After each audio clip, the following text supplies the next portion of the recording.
Bases dropped on a Wall Pass Wednesday, and we see that Jason has definitely taken to the art school here. Very, very nice. I see. I didn't know that this background existed. So the fact that it is up and running, very, very cool. Maybe if I'd gone down to 4, I could have seen that it was up and running. So here, let me go here. There we go. One that we're used to doing. And there we go. John here, Jarrett there. Jarrett, good morning. Good morning. Okay.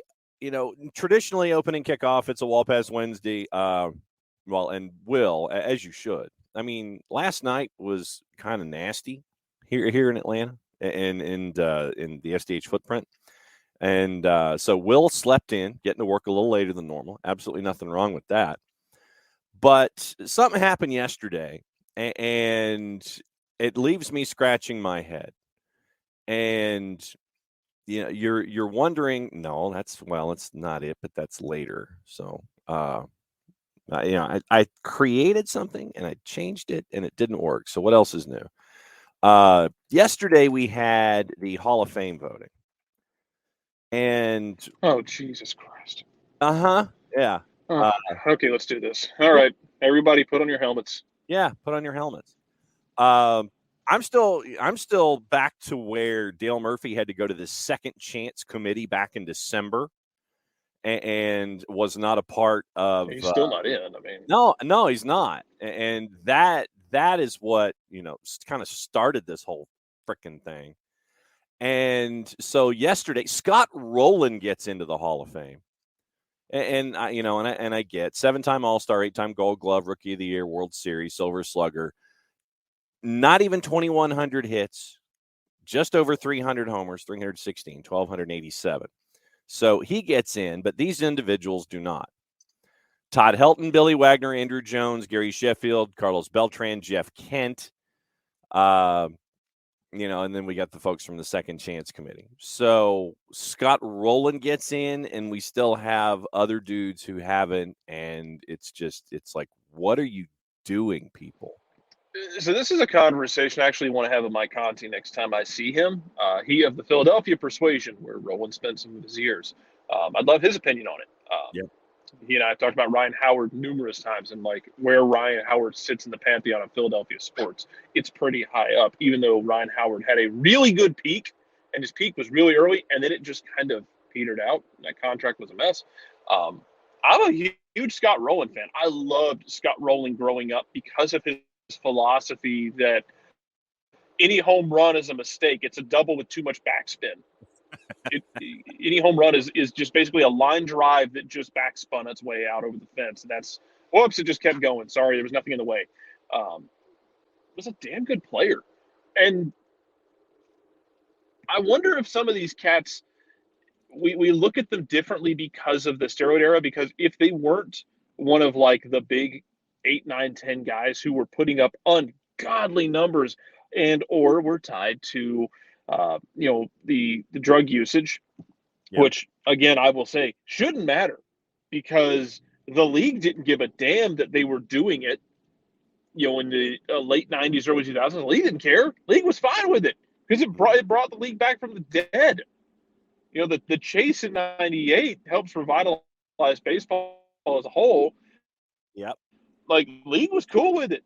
So the fact that you're punishing people now for something that Sealy turned an eye to is absolutely asinine and really stupid. And it tracks with baseball, because what you end up with is, it tracks with baseball because what you end up with is a hypocritical league run by a bunch of hypocrites and commissioners who are getting progressively worse every time, and also voted into the Hall of Fame by a bunch of writers who were drunk on power and who just decide to do wild trash every damn time they get a chance. We have to punish great players. Like, how many have we had where, it took you until Mariano Rivera getting in on 100% of the ballot, which is the dumbest thing in the history of the world. One of the dumbest things I've ever seen in sports. And not to say that it's wrong for Mariano Rivera. It's not a shot at him. It's a shot at No. every single pompous writer sitting in a tweed jacket who decided they needed to be the gatekeepers, and we're going to refuse to vote on anybody on a first ballot because no one should get on. And then just devolve into Dr. Teeth on a meth bender. Yes. Because the fact that you'd had so many guys go in without 100% until then, just because you want this power trip, just because you got guys with different ideas and throwing away votes left and right, and not, look, if you're not going to put 10 people on the ballot because you think, hey, there's not 10 bodies here that I think should be Hall of Famers, that's fine. And if that's your explanation, I can live with that. But if you're going to be like, God, who was it? Rob Parker's ballot. God, I forget what Rob Parker's ballot was, but it was like just one random guy. Wasn't R.A. Dickey, was it? No, although I thought it was really cool that someone threw away a vote for R.A. Dickey. I will be a hypocrite about that. Just because R.A. Dickey, coming out of college, if you didn't know the story, he got drafted by the Rangers. When they did the medical, they found he did not have a ulnar collateral ligament in his throwing arm. So they knocked his bonus down from like 800,000 to like 70,000. And he was just kind of middling. Like, he threw in the mid to high 80s, had a decent off-speed pitch, but like then started throwing this weird fast knuckleball. Like, most knuckleballs sit between about 67 and 72 miles an hour.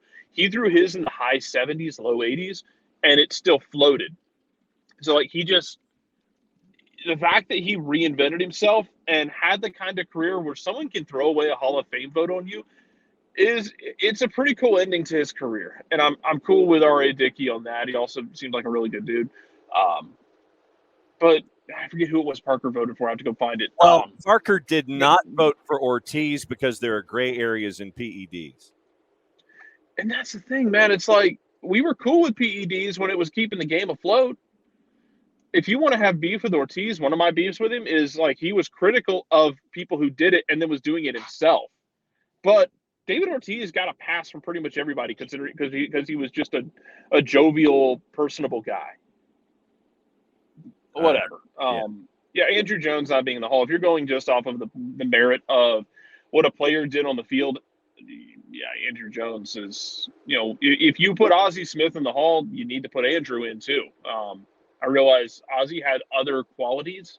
Don't get me wrong. I know he's a damn good hitter, but the man was a wizard with the glove. Mm-hmm. Wizard of Oz.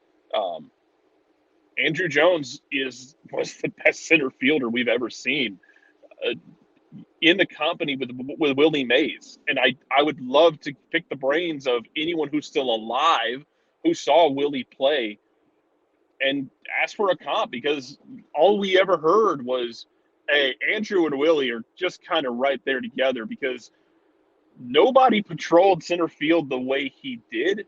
And go watch video. If you ever got a chance to watch him, he was absolutely a joy to watch Andrew Jones play, because it wasn't the amazing catches, it's the way he played. He played so damn shallow, first of all. His first step was otherworldly. Like, it was like he was a computer program who knew where the ball was going to be hit. His first step was almost cheating. It almost made you think he knew where it was going to go. Mm-hmm. And he made plays that should have been impossible look routine. And the ones he made look impossible were impossible for everyone else.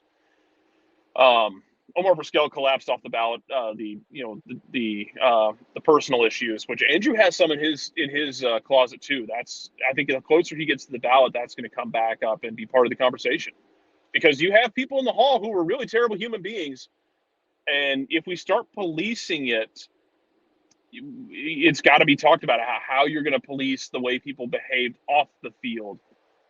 And that's going to come back to the forefront with Andrew, with the accusations about domestic violence, because they came up with Omar Vizquel, and Omar's numbers collapsed. In this ballot. Sorry, it's 9:15, and I'm just still going on about this. Hall of Fame voting is just so dumb. I really despise the way the writers act about it, and Yeah. Mm-hmm. I really love Scott Rolen. I don't know if he's a Hall of Famer. Yeah. But because he never, like, he didn't hit any of those magical numbers that we've kind of set, Yeah. but he just did everything so well and did it for a long damn time. Mm-hmm. Yeah, and getting into a lot of the discussions, just the percentages for me were kind of disappointing for a lot of folks, and it makes you wonder that in some sections, if we're not heading to the Hall of Very Good in some years, Yeah, and I tell you, here's the thing, man. Will, if Andrew had come along 10 or 15 years later, I think we'd look at him more favorably because people don't care as much about average nowadays. They're looking for, what's your launch angle, what's your exit velocity, like everything Andrew did well. He would have been fawned over in this era. Mm-hmm. He was absolutely built for this era in my mind, in a similar way that, like, for instance, Mike Vick came along 10 years too early, 15 years too early. You imagine if Mike Vick was running the Rich Rodriguez offense at West Virginia? Which part would I need him? Like, Pat White was outstanding. For God's sakes, imagine if Mike Vick was doing that. Imagine if Mike Vick was running Gus Malzahn's RPO offense, which Oh, was like, and like, for the record, like, Gus wasn't finesse. There was a lot of like pulling guards and like power, like spread it out and still create power plays and still create, leverage. yeah. Like, there was still a lot of power involved in that offense, but imagine if he's running that. Like, man, Mike Vick running those offenses would have been insane, in the same way that, like, I just think came along. The game wasn't ready for him. Andrew's numbers, I think, would look better in the modern era. I think he'd be liked a lot more. They wouldn't care that he hit 240, because if he's mashing out 35 home runs and playing platinum glove center field, and certainly no one would have cared about the strikeouts. No one cares anymore about that. Like, Mike Trout's popping 170 strikeouts a year. Adam Dunn's in that same boat, man. Adam Dunn's in that same damn boat. Mm-hmm. Like, dude was setting strikeout records all the time. Didn't matter. He walked 100 times a year and hit 40 home runs and played serviceable first base. Yeah. Getting into the comments, Will says, Hall of Very Good. Will said the Hall of Very Good includes Harold Baines and Bill Mazeroski at their end, but once again, we know how voting goes. Jim Rice, too, and I like Jim Rice a lot. Yeah. Jim Rice felt like, in his 15th year, I will never get over that, where it, like, and I'm not protesting Jim Rice getting in, but it felt like there's no one on the ballot that we're really excited about, so let's just all throw our weight behind Jim Rice and get him in because it's his last year and we like him. It's fine. I mean, well, then they should have done the same thing to Dale Murphy. Yeah. Yeah. As far as the other guys, I know, like, Todd Helton, like, I was a huge Todd Helton fan, which I was also a first baseman growing up and a catcher. Like, Todd Helton was really damn good, and I don't know how much the Colorado thing impacts the way people think about him. But man, Todd Helton was the face of the Rockies. I think Todd Helton gets him next year. Adrian Beltre should be a first ballot. Full stop. Next year, Beltre should be in. Yeah, he hit the markers that you have set as arbitrary numbers. Billy Wagner is an interesting one, like, because, like, where do we? Okay, so here's the question for everybody: where do we draw the line with closers? right. Mariano Rivera was obvious. Trevor Hoffman was more of a finesse closer, but he was absolutely nails for a long time. Yeah. Billy Wagner was, with his weird ass arm that bent backwards, looked like a trig equation. Billy Wagner was great for a long time. Yeah. You go back to the Houston days. Mm-hmm. Finishing in Atlanta and then handing the reins over to Craig Kimbrell, who's going to have his own conversation, because Kimbrell's got, imagine if Kimbrell, like, remembers how to throw a baseball over the plate and not get it hit 500 feet. Yes. And imagine if he has 2 or 3 more seasons where he locks up like 40 saves. Yeah. Like, you're going to have conversations about him. Yeah. The closer conversation is going to be interesting. Like, I was surprised we didn't get more conversation about Brad Lidge. Go back to look what he did in Philly in 08 Philadelphia, where he was perfect. Mm-hmm. Mike Conti's ears are burning as I'm Yeah, discussing no, Philadelphia this much. So would Rich Ransom's. It doesn't help the fact that I literally met Mike the year after Philly won the World Series. So Mike was completely chill about Philadelphia sports. He was yeah, so relaxed. Like, they lost to the Yankees. So I was like, that's okay. They won it last year. I'm yeah, good. yeah.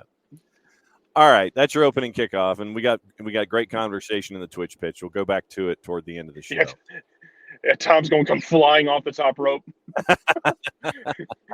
I do have a question for Tom, because Tom's hatred of Ronald Acuna is like, is it Ronald Acuna or is it like a Philly sports thing? Because I completely understand if it's a Philly sports thing.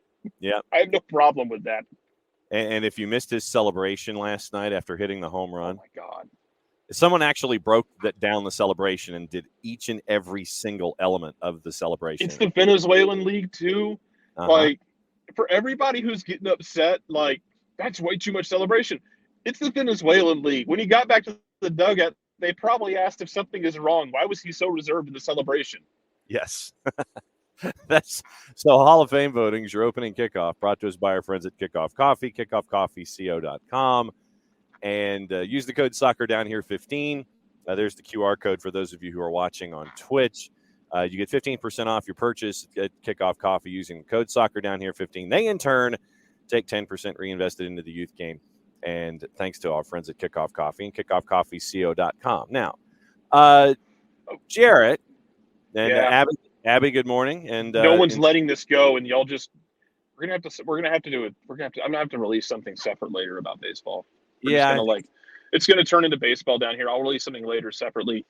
Two quick things. One, probably with Jeff Kent getting in, Chase Utley's going to be an interesting conversation though next year. And yeah, Joe Mauer. If Joe Mauer isn't in, the nicest people in Minnesota are going to get really unnice really fast, and I won't blame them because he is full on hometown lovable kid energy. Mm-hmm. Absolutely. So anyway, soccer. Yes. We've been staring at a particular player that you've had your eyes on for quite some time. And there are updates, kind of, sort of, and it depends on who you're looking at. Once again, this time of year, it's your Tier 1 sourcing, and for us, it's a bit of an education when it comes to Tier 1 sourcing in Greece. So we've been trying to keep an eye on Giakoumakis and the deadly quadrilateral that is Celtic, Urawa Red Diamonds, Cadiz, and Atlanta United. And so in checking Twitter handles like Yanni Ramon and about Celtic, which I think is probably a little more in line for for information that you can trust coming out of the blocks. What do we know, Jarrett? Where are we? And I know that you've been poring over it all. So where are we when it comes to the possibility of 3G Georgios Giakoumakis? Yeah, Gigi. Yes. Not Gigi Allen, just Gigi. God, no, we don't need Gigi Allen. That would be terrifying for everybody involved. Kids, go look up Wikipedia. Don't do it on a work computer. Fabrizio Romano reporting that that Atlanta is pushing very hard on Giakoumakis. There were Greek sources saying that it's done. Again, check your sources. We don't deal in Greek sources that often though, so it's hard. And that's true. We don't deal in Greek sources all that much. And so, it's fascinating to find out the answer. Mm-hmm. But there are rumors that it's pretty much all but done, and that Giakoumakis pronunciation. I know if we get corrected, we will adjust on the fly. What it's like Giakoumakis, whatever it might be. Yes. Giakoumakis is on that he is going to be coming to Atlanta more than likely. Nothing is set, nothing is signed, nothing is delivered. We do not deal in absolutes until the team announces it. That is how you hurt your feelings. Yes, until you have the individual hovering over a table with pen in hand and a piece of paper below and the subsequent photograph of holding up a jersey with a number. Coco, if Atlanta changed their affiliation to Celtic, I'm going to become the most insufferable human being that you know. and that's going to be something else. Mostly because of the fact, Aberdeen's got problems. Like we talked about yesterday, though, it might be a thing. Aberdeen might not be able to afford to fire the man because he's still not fired from what I have seen. Aside from that, hey, if Atlanta wants to keep shopping in Glasgow, I'm fine with that. Go see how much it would take to get Aaron Boy out of Glasgow to play the 8. Or David Turnbull, who's kind of out of favor and is still 23 years old, can play the 8 or the 10. It just hasn't really fit into that system. Yeah, they bought him for like $5 million. Go see if they'll take a loss on him. Go keep shopping there. See what you got. Because if you want to shop in Scotland, that's the team to go shop with right now for Atlanta, because they're like your other teams in Scotland are going to be full of full of players who aren't really that fit your style, for lack of a better word.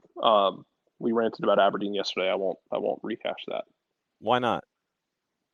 Because I don't have any new information. Okay, because it'd just be rehashing, just like, hey, that's awesome for Darvel. That's pathetic for Aberdeen. Right now, looked like they didn't fight.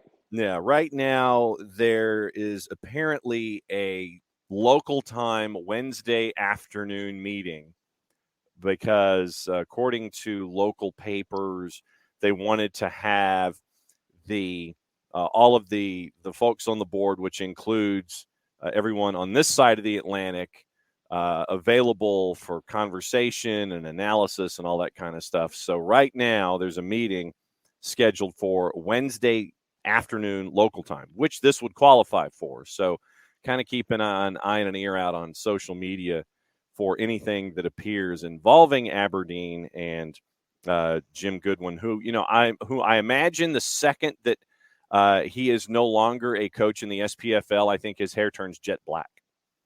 I look at Jim Goodwin kind of like Bobby Cremens, that the second you stop doing something, your hair turns back into its natural color. So anticipating something on a decision one way or the other on Jim Goodwin this afternoon. And, it probably comes down to finances when it comes to Aberdeen and whether or not they can afford to dismiss Goodwin, bring in another coach, pay both of those individuals, if not having to pay more individuals that are currently that may be on the books. But that's where it is with Aberdeen. Go ahead, go for it. Because Airborne DJ is asking about it. Everything Celtic is kind of they're not sourcing a lot. They're not their own source a lot of times. That account, they'll drop news, but if you check through a lot of their stuff, they'll bracket at the bottom who the source is. So it's kind of like hey, in case y'all missed it, here's some news. So they're not going to be the ones with breaking news and saying, hey, trust us on this. They generally will source it. Like if you see their stuff, they'll say, hey, this is according to Fabrizio Romano, or this is according to some Greek newspaper, that sort of thing. Well, I don't know where Nick is. That would be amazing, though. Nick's going to cut a promo on Juve to end time and space as we know it. We will talk about Juve here in the first hour, because what dropped yesterday, if it's accurate, is oh my bleeping you know what when it comes to Juve's future. So we'll get into that here in hour number one. That is on the list of things to talk about. But what you're ending up with that account is it's just they like to rehash what's being said, and that's okay. They're not making stuff up generally. They're just saying hey, it's like another place to see the same information, and that's okay. It's because you get Agent Scotland is a very pro Celtic account, and it can be good sometimes, but it's also it's going to look at the world through very green tinted glasses. So if it's not Celtic related, you need to be very careful on that front. You just got to see. Now you're waiting for Fabrizio Romano, because I saw that as well, Tom, that terms were agreed to, waiting for Celtic. And I had seen that rumored last week that he preferred to come to MLS.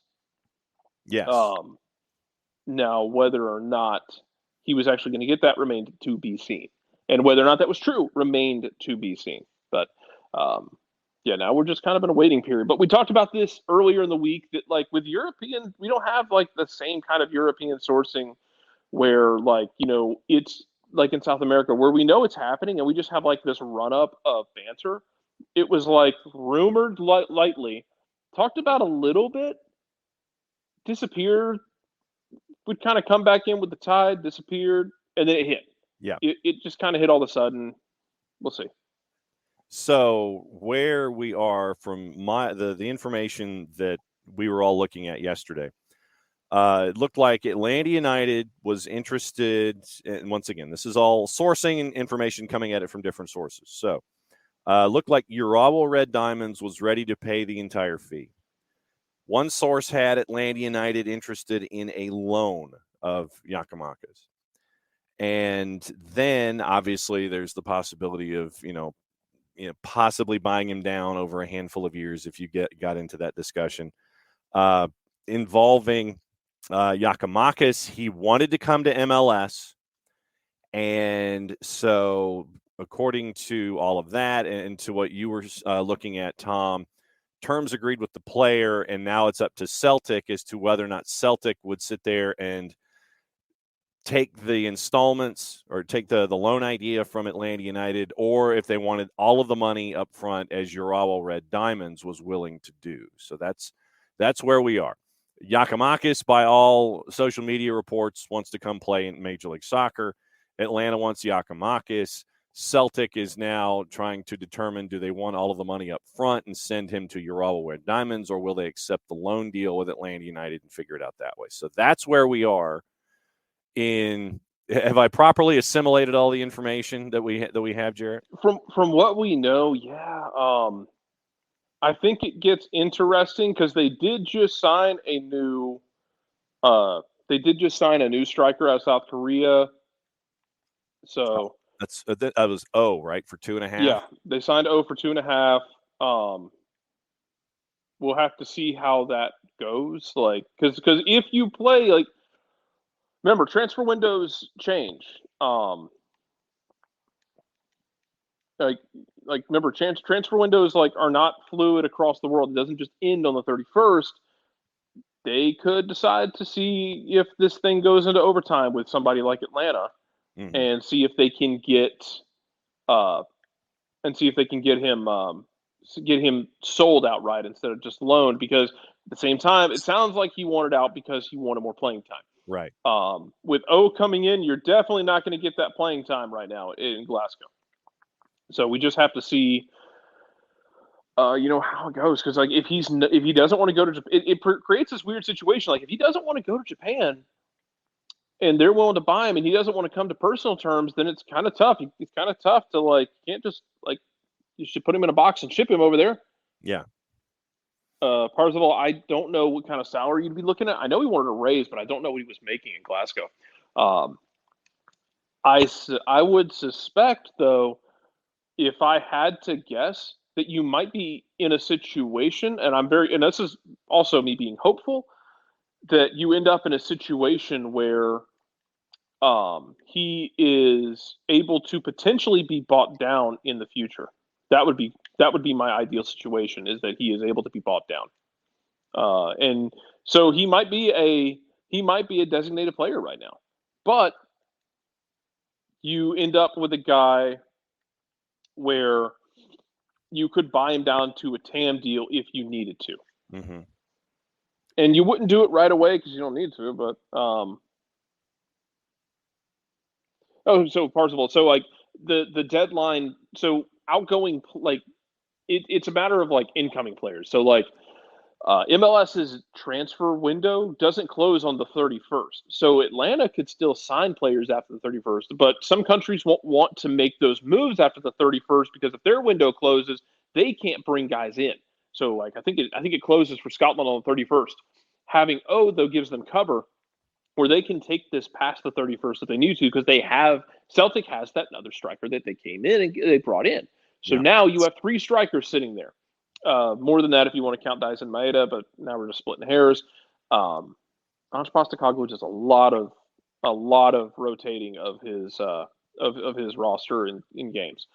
But they've got the cover. If they want to take this past the 31st, he could still come into Atlanta. Yeah, your Yeah, deal. you could buy him down like Moreno or like you did with Alan Franco. That's an entirely possible thing that might happen. Yes. We'll see. Your deadlines along the 31st. Premier League, EFL, Scotland, Bundesliga, Serie A, La Liga, and Ligue 1. After that, Mexico is February 1st. Portugal's February 2nd. Turkey is the 8th. Australia is February 10. Ireland is February 22. Saudi Arabia closes early. They close in 3 days on the 28th. The UAE is February 8th, and the United States is May 4th. So those are your windows that you're looking at when it comes to what you can deal with, who you can deal with, and when you can deal with them. So it's that's what you're staring at when it comes to all these different transfer windows. Good morning, Ricky Ricardo. We talked in the opening kickoff about Baseball Hall of Fame voting, and well, I mean, PD, we've been talking about Giakoumakis, and we've been talking about him for about a week, Jarrett? Yeah, about that. It's like we said, it's kind of ebbed and flowed with the tide. It hasn't been this constant just faucet of news, and we might not get anything until we might go another day without hearing stuff. I might hear stuff in the next 10 minutes. Who knows? Yes. So once again, keep an eye on your sources, whether they're Celtic-based or Greek-based, and looking at how things lay out. The Soccer for Good OG is in this morning. Can anyone vouch for the theory the Atlanta Greek Festival is better than the Greek Festival in Japan? I'd like to think it is. Yeah, I'd like to. I mean, considering all of the shuttles and the parking madness that are associated with the Greek Festival on Claremont Road, and KFC, that is absolutely true. KFC is saying that Atlanta just has to be better than the Charlotte Greek Fest. And see, the one I have always associated with was the one in Marietta. Mm-hmm. That's the one we always went to. Yeah, I mean, it's still really good. Oh yeah, I grew up on the one on Claremont Road where it was shuttles, and you had to go to the Kmart. You got on a shuttle bus. They took you a mile. You had your day, or you knew somebody in the subdivision across the street, parked in their driveway, and walked across a very busy Claremont Road. So that was how it was for me when it was dealing with the Greek Festival. And oh my gosh, go hungry. That's all I can say. Always. If you're going, you got to go hungry. So that's your update on Giakoumakis. And so once again, keep an eye. That's what we got so far. Yeah. So keep an eye on everybody. Kind of figure out who your tier one sources are. You have your Celtic sources. You have your sources in Japan. You have your sources all around the place. You have your Greek sources, your Scottish sources, your Japanese sources. So keep an eye. Take all of the information. The Kmart is where the Sam's Club is. The Sam's Club and the McDonald's. That was a Kmart. That in the old days. So that was where your Kmart was. So that's your update on Giakoumakis. Other news involving Atlanta United. Rocco Rios Novo signs with Phoenix Rising in USL Championship. So that came across our bow yesterday. And the bottom line is for Rocco, Jared, is that you're looking for Rocco to get playing time. And he can do that in a place like Phoenix and get regular reps and see what life is like on a weekly basis in USL Championship. But Rocco Rios Novo heading to Phoenix Rising. I'm happy for Rocco. I want to see how he does. He's still young. Yeah. Like 20. And we talk about this with goalkeepers all the time, that because I've had this conversation with people about Justin Garces and Vicente Reyes, like, oh, they need to play. Like, they're Garces is 23, I think. Like, goalkeepers age differently. Mm-hmm. So it is interesting to see, like, what might happen with him, but I would think that Rocco just needs minutes, man. Mm-hmm. And if Rocco can get those minutes, I think he can be really good. We'll see. Yeah. There's no way to know right now. No, but that's, that, like I said, that's the key, is that Rocco signs with Phoenix, and you're just looking to, you want to see him continue to succeed. And so getting regular minutes for Rocco Rios Novo is big, and he can do that in a place like Phoenix. He can fight for regular minutes and be a part of something in the Western Conference. Okay. So folks, folks have been clamoring about Juve. So let's get into. Let's talk about Juventus. Yes, let's talk about Juventus. Okay, so let me find. I want to find the account that gave it to us yesterday / last night, and it came from our friends at SempreMilan.com. And no, so, Emilio, he's not on our books. He signed for Phoenix. He's Rocco's free and clear gone. So Michael has a question about height, and does he have the height to be a top flight keeper?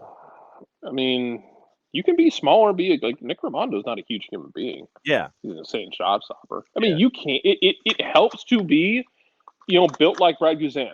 It helps to be built like Justin Garces, for sure. This is a question for Jess. I would reach out to her and get her opinion on it as well, though. Yeah. Because she played at a high level. Yes. I did not.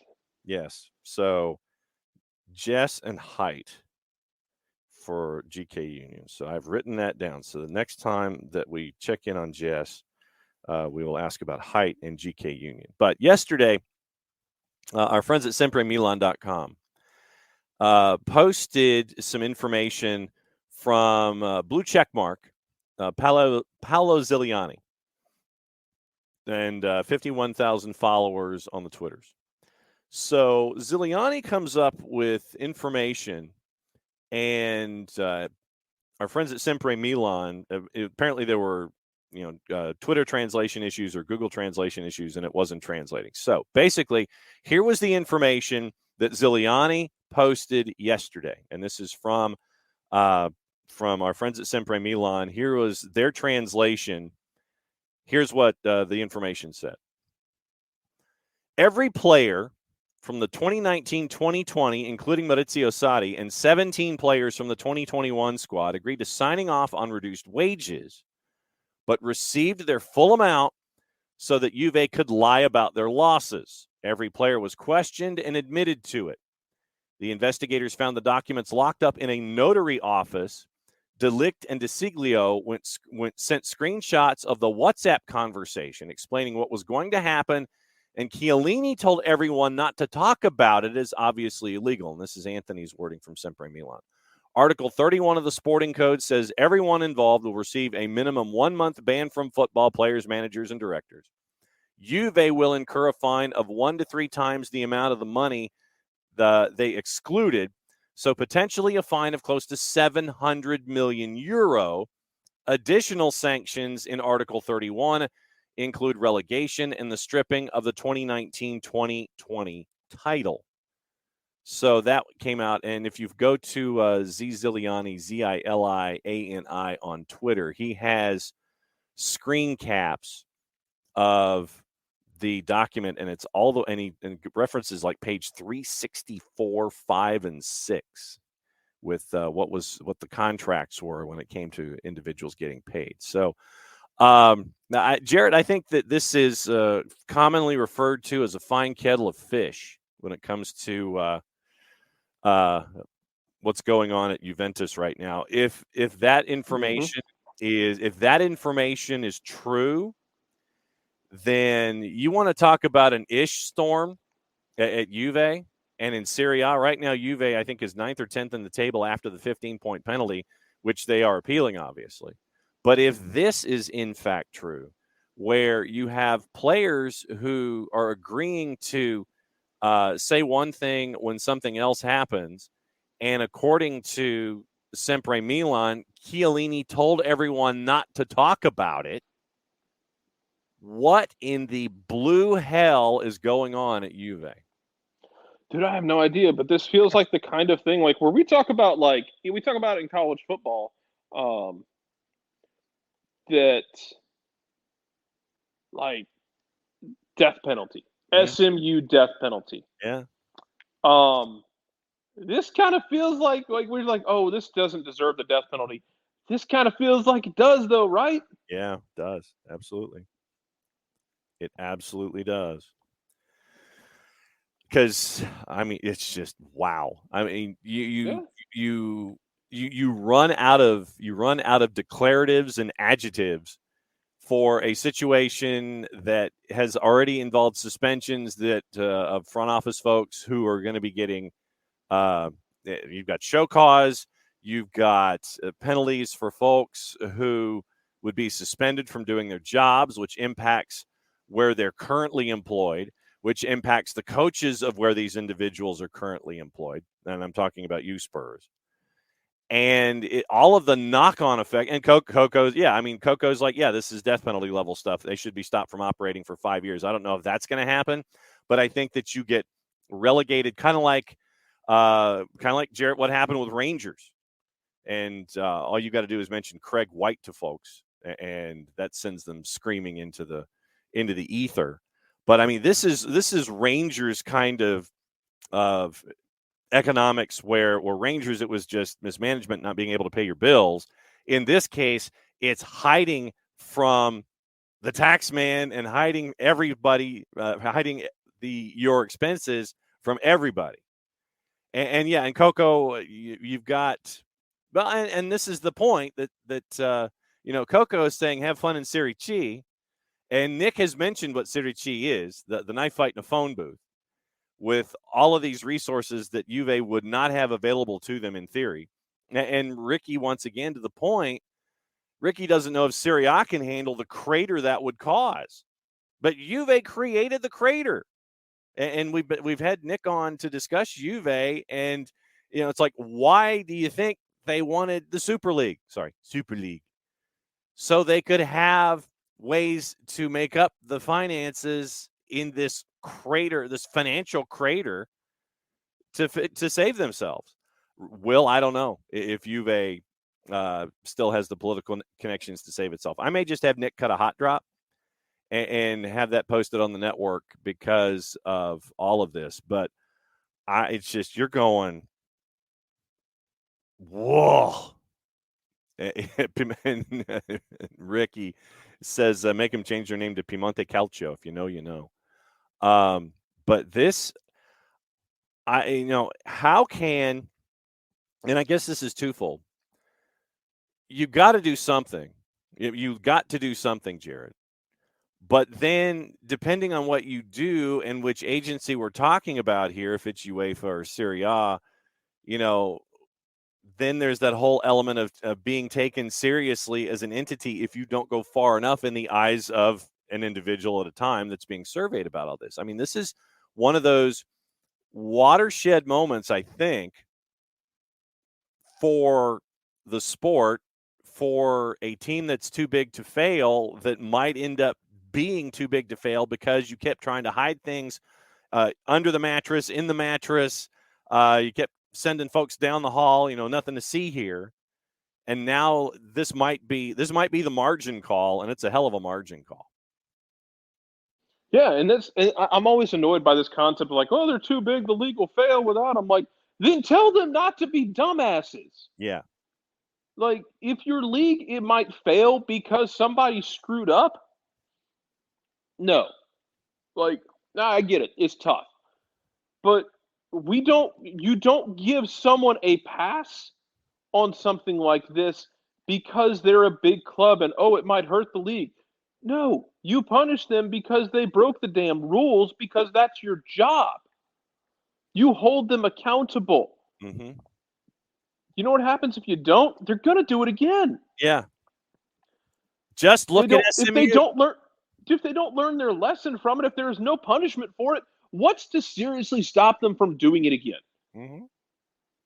This is some asinine nonsense. Yeah. Where we're going to be like, oh, well, we don't want to punish, we don't want to punish them too much because we don't want to hurt the league. Well, you better figure out something. You better find a way to find a middle ground then. Because if you don't punish them at all, I mean, cool. Yeah. I hope you enjoy whatever fate you have sealed for your own league. Great work, everybody. Yeah, you've made your league pretty worthless at that point. Sean, which plot line on Days of Our Lives? Are we talking the death in quotation marks of Marlena? What are we talking about here? So, so Sean asks, is what happening at Juve like talking about what happened yesterday on Days of Our Lives? Since we have multiple plot lines, you got to tell me which one we're talking about. I was thinking more along the lines of what's going on with Bill and Sheila over on Bold and the Beautiful, but that's just me. So that's where we are with Juve. A couple of other things, Jarrett, because I know you've got to go in short order. Spurs confirm Arnaud Danjuma has joined on loan from Villarreal till the end of the season. Danjuma passed a medical at Everton, and this is from Ben Jacobs at CBS Sports. But the paperwork wasn't completed. Spurs able to hijack the deal. Fabrizio Romano reporting Weston McKennie has accepted Leeds United's contract proposal. Personal terms are not an issue. It's on Leeds and Juve now. Romano says the two clubs are discussing on conditions of the deal to understand how to proceed in a new round of talks. So Weston McKennie is that much closer to heading to Leeds. And then something else out of USL Championship, Jared. Benfica now lead the race to sign Joshua Winder from Lou City. Lou City have rejected several MLS bids. Winder has trained with Benfica, and this is from Manuel Veth, and they're now expected to make a transfer record bid for Joshua Winder in the USL. Once again, Louisville's rejected multiple bids in the past. Philadelphia, St. Louis City among the clubs interested. But it looks like Benfica expected to make a bid for Joshua Winder, and we got to see him when Lou City has made their way in. So Lou City making noise, and that's pretty much how it runs when it comes to Joshua Winder and Benfica. That's interesting. So Lou City making noise again. So that was good on them. I mean, I'm excited to see more transfers like this, though. It shouldn't be just MLS teams getting these transfers into Europe. Like, it's awesome to see these USL teams developing talent and moving it on. I'm very happy to see it. Yeah. So that's where we are with the work, and look, and Weston McKennie continuing to add to what Jesse Marsch is trying to do at Leeds, and right now they are in a bit of a. I mean, it's a tight space. Let's just go ahead and call it what it is. It's a tight space, and it's going to be that way for the remainder of the season because there's those three groups that we always seem to have in the Premier League. We've got Group 1 and Group 2, and you can include Crystal Palace, I guess, at the end of Group 2 if you want, because they're 4 points adrift from Villa in 12th. Group 3, your gaggle at the bottom, 6 points separating 13th from the bottom, 4 points separating 13th from relegation. Forest at 21 points.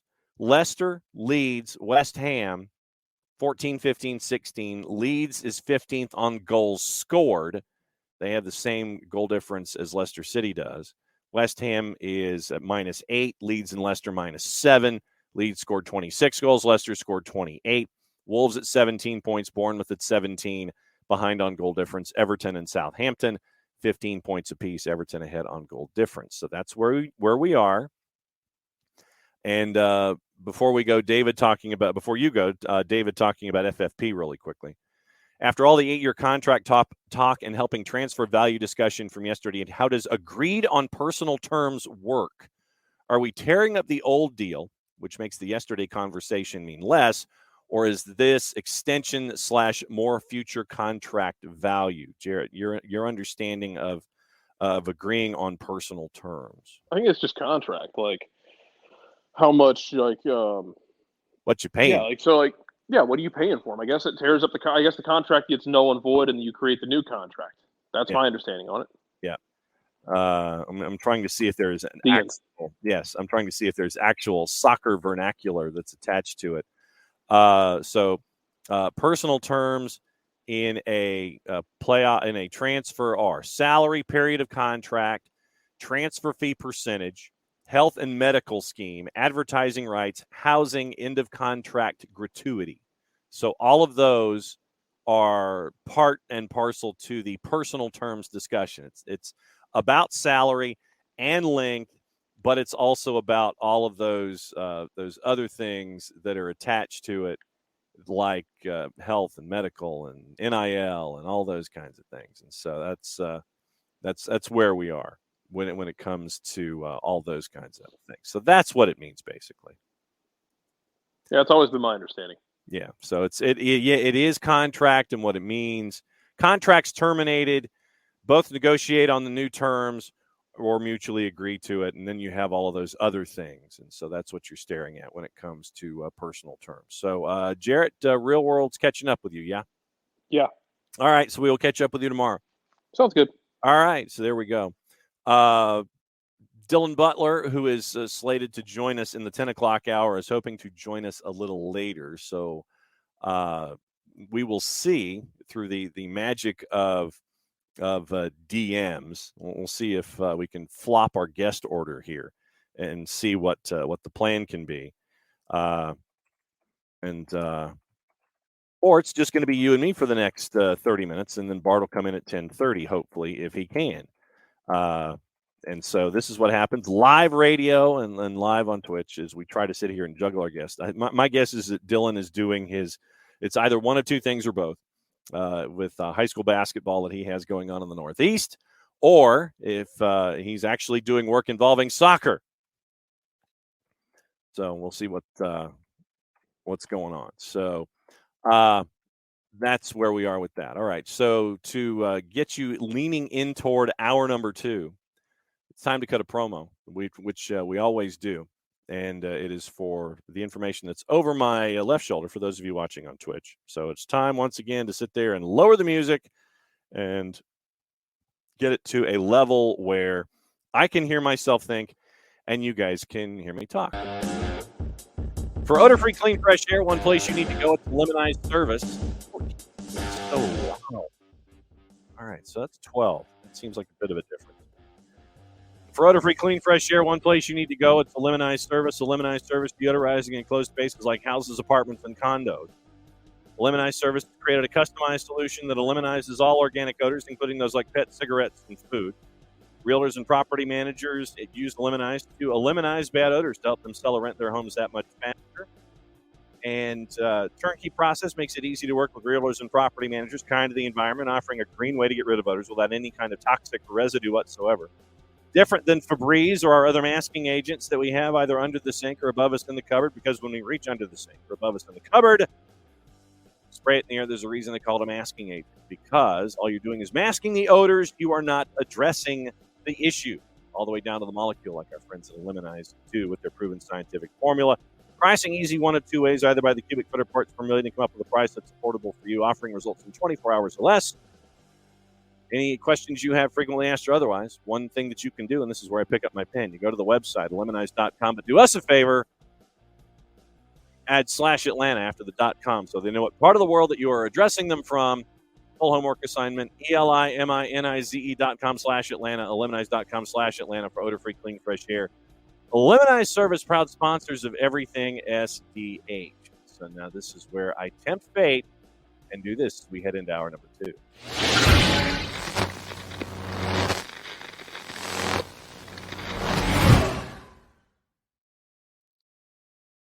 Because in the past, for some strange reason, Bart, the audio goes all wonky and goes nuts, and people can't hear me, and I sound like I'm 4 counties away when I'm trying to do a show, which is traditionally very, very bad when it comes to doing content. So happy Wednesday morning, sir. Welcome to Wall Pass. Cheers, everyone. So where's the mug? Where's the see, there you go. I see. I figured the Arsenal mug was going to be around someplace. And yes. Oh yes.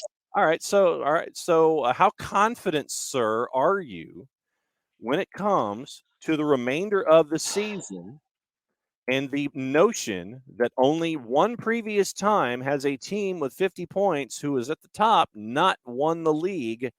Yeah. The other time was second. How confident, sir, are you about your Gunners getting the title? Like pretty confident.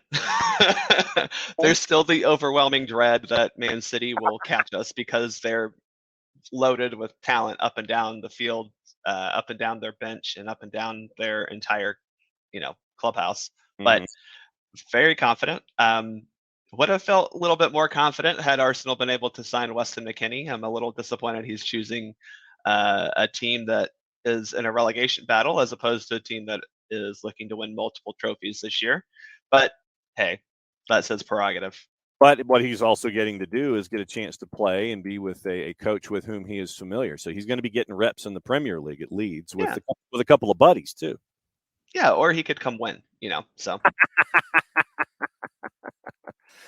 Oh, so yeah, we found that out coming out toward the end of hour number one. Looks like Weston McKennie heading to Leeds, which is rather interesting and intriguing. We have men's national team stuff to talk about. We have women's national team stuff to talk about. We talked about 2G, possibly 3G heading this way with it could be Georgios Giacomakis.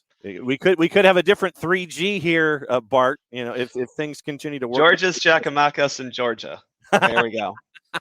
That's going to be a tongue twister. All right. So since how are the plans heading to New Zealand? By the way, are you still plotting and planning? And yeah, the roadblock I have right now is figuring out PTO because the way that the group stage works, it's going to be a little weird.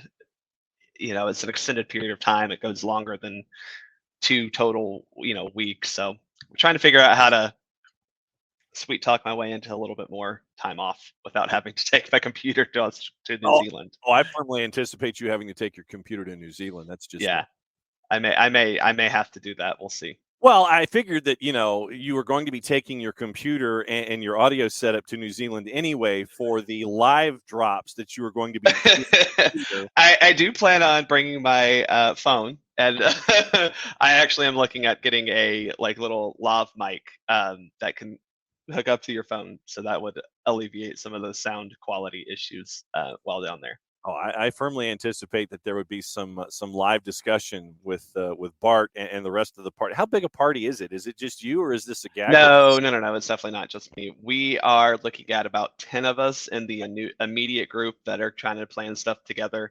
But even then, within that group, there'll be little smaller factions that go off and do things. So yeah. Well, because I was firmly anticipating the idea of perhaps a studio audience for you when you were doing your Maybe we'll see. We'll have to figure out that time change while we're there. So that'll be interesting. 16 hours, is that right? It's between 12 and 16, depending on where you are on Australia or New Zealand. Yeah. Okay. So yeah, it's either going to be a late night or a later night. So we'll see. Yeah. We'll see how maybe I'll record and send it to you. That'll work just as well. But yeah, we got time to plan on that. But with the too late at night, and it might not be great audio quality for another reason. Does well. The audio quality itself will be great. The quality of the audio will be good. The audio quality, will be the issue. Yes. So when you looked at the 2 matches down in New Zealand, obviously, the second match for the Ferns, they had a lot more of their first choice personnel coming in after the first match. What are some of your takeaways from the women's national team from those 2 matches, getting acclimated to life down there in New Zealand? I think the biggest takeaway is that we scored goals in a variety of different ways. It wasn't all just cross the ball into the box. So that in itself is a good positive thing because this team struggled to score the latter half of last year and over the CONCACAF Women's Championship run as well.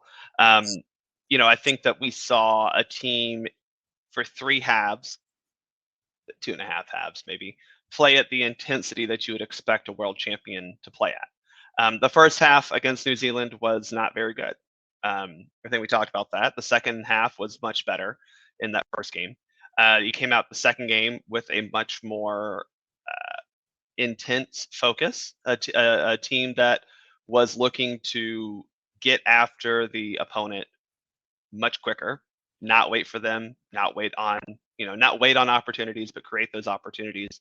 Obviously, the second half kind of hard once you're up 5-0 to keep that intensity level in a friendly where it's kind of hot. The next day you're flying home. But overall, I think that second game was a much better example of the team that we want to see. And as you mentioned, New Zealand with a slightly more stringent lineup than what we saw in the first game. But the U.S., I think also it was good to see a rotated squad in that game perform at a very high level. When you have, and I know that you're looking for combinations, you're looking for depth, you're looking to kind of kick the tires on some ideas. If you're Vlatko Andonovski here, who in your mind, taking into the context of what was going on with the matches in New Zealand, who got gold stars for you from those performances in those two matches?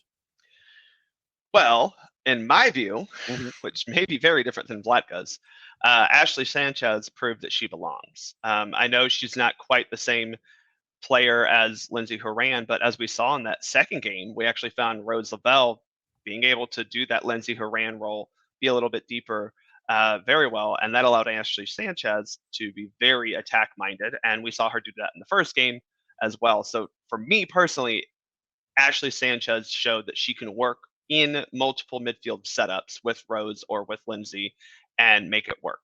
That is a positive. I think also Andy Sullivan showed her value to the team. I'm still not sold that we have the best number 6 in the world right now. But again, as we've talked, it's hard to go from Julie Ertz to down to anyone. Yes. But I think that we saw some tactical adjustments that allowed Sullivan to be a little bit more efficient both in attack and defense. Who then, in your mind, did not get gold stars, did not get the check plus? Who got check minuses?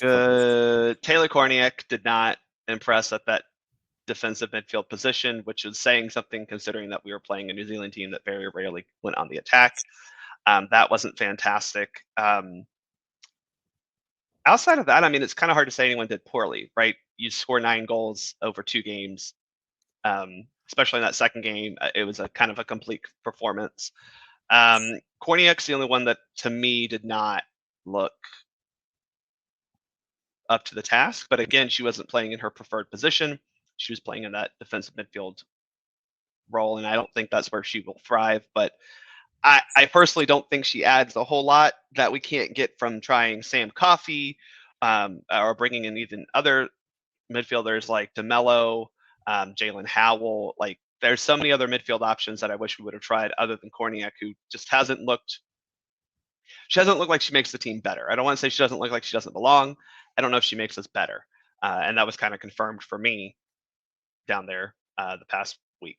But then how much of this do we put in the context of Vlatko kicking the tires on ideas, knowing the competition that you're facing and that you've got? We got 6 months, so I think we're done kicking tires. Like that's kind of where I'm at. Is like I understand that we need to try things, but we have 6 months and only a handful of friendlies. So in theory, maybe this was him trying something with Korniak, but my rebuttal would be, why are we trying to force Korniak into the starting lineup when we have players who play defensive midfield, not only in camp, Sam Coffey, but in the pool as well, Jalen Howell, that we could be trying out as well, instead of just forcing Korniak just because she's tall into that position.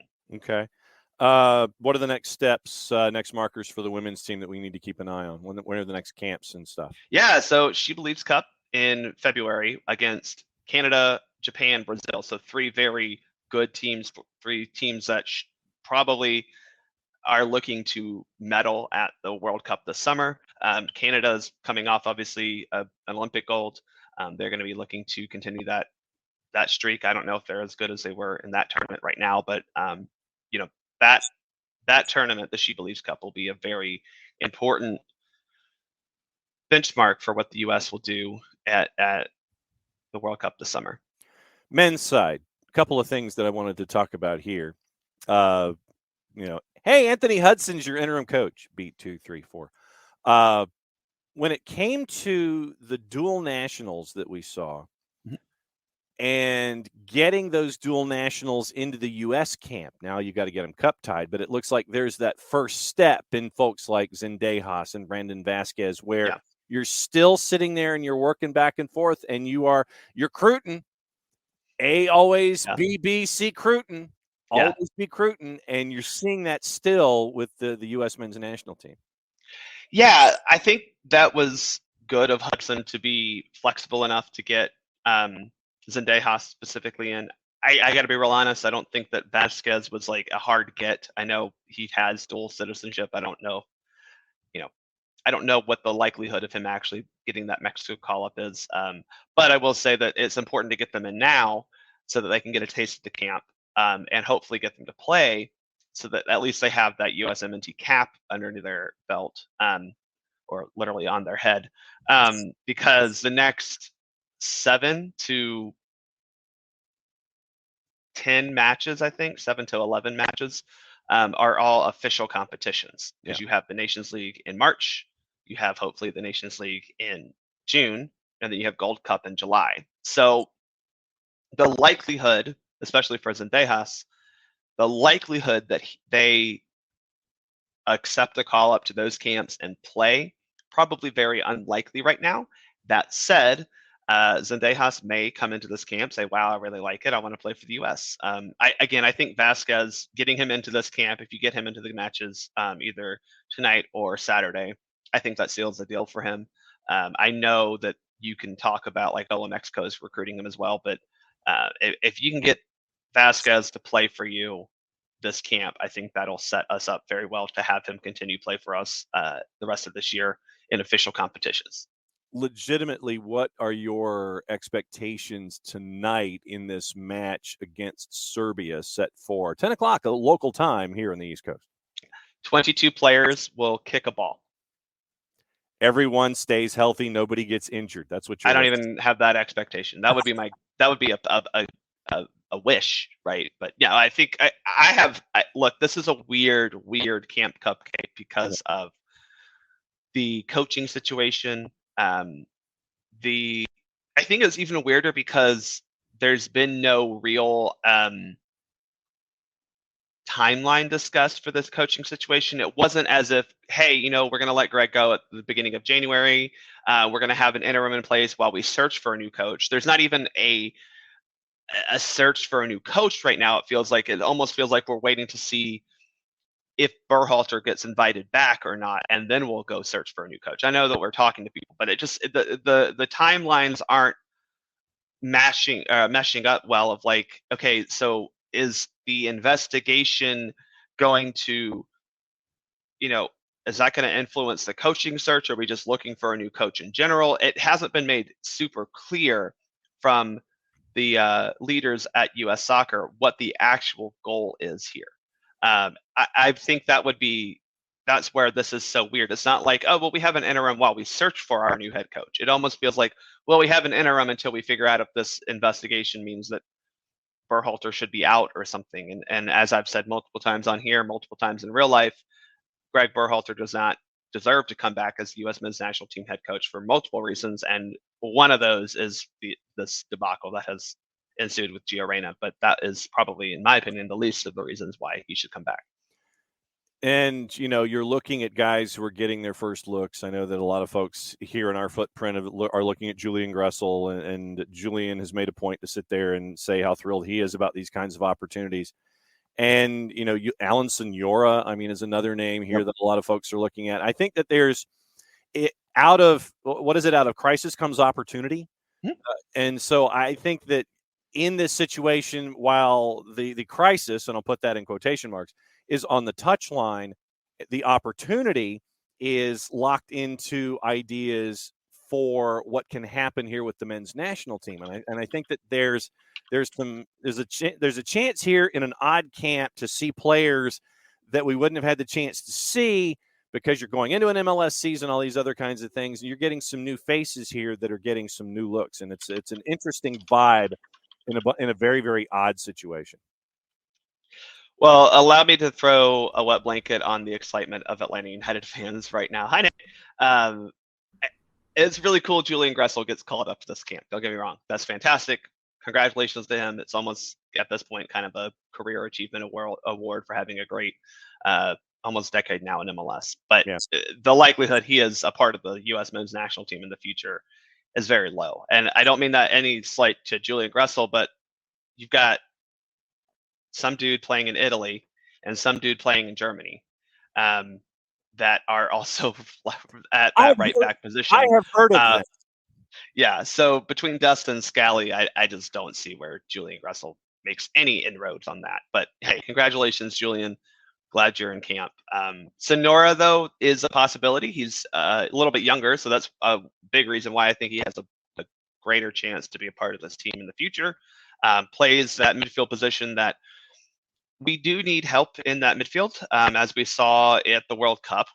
Once you get past Musa, McKinney, Adams, it is maybe Brendan Aronson, and that's if the game is right for him. So, having depth at the midfield will be important as we look forward to not just this year, but 2026. And hopefully we have 3 starters who are going to continue, and then we just find who provides that depth. Breaking news out of MLS as we continue working. Tommy Scoops, Tom Bogert. Red Bulls and Union SG finally reached a verbal agreement for Belgian striker Dante van Zier. Transfer fee north of $5 million. He'd be a DP. Final steps now. So Red Bulls dropping north of $5 million for Dante van Zier out of Union SG. Nick Alifi, we are here with Bart. We are discussing men's national team, women's national team, and anything else on a Wall Pass Wednesday. What's on your mind? The Juve stuff is very interesting. They got out there. Yeah, howdy, Bart, by the way. Hey, Nick. Is Juventus going to be a club after this year? It's not looking like it. It's not looking like it. So for those who missed, there are reports circulating. If we remember a while back, a few months ago, the Guardia di Finanza, essentially the tax man with guns. Tax man who is undefeated, brother. That's right. The Guardia di Finanza showed up to Juve headquarters and busted open a few filing cabinets and took some documents. Well, allegedly these documents were the real set of books that Juventus had. Oh no, it's not Juve. Don't worry. It's not Juve down here. Airborne DJ. I know the concern though, but that was the real books. The fake books were what was presented to the world, but we thought previously it was just Ronaldo who had signed for a fake fee and then paid a real fee under the table, when in actuality, so fast, my friend. According to the reports, every swinging player on that team had a fake contract that was signed and a real one that was signed behind the scenes. Problem, it's a publicly traded company, which means this is not just little fraud. This is capital F, giant F fraud. And Juve is not just in sporting trouble now. They are in big time corporate regulation trouble. So as an entity itself, forget team, as a company itself, it may be underwater. Outside of that, for as far as national team stuff goes, good for Julian Gressel to get this. But I agree with Bart that this is kind of like a, hey, good for you. These kind of camps are the ones that you get the people who've been in your system for a while or been on the edge of your system for a while, and you bring them in and they get a run around in the uniform. And, if they show you something, great, they stick. But if they don't, look, you gave them an olive branch and they can say they represented their country and everybody has a good time. So I wouldn't look too deeply into this, but good for him. I really hope he makes the most of the situation.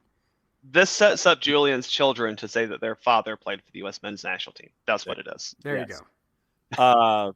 When the other element in this is the new broadcast partner, Bart. It's HBO Max and Warner Brothers Discovery. And the Crew, the first time out of the blocks, they did not hold anything back when it came to the discussion that we've been having about 3GB.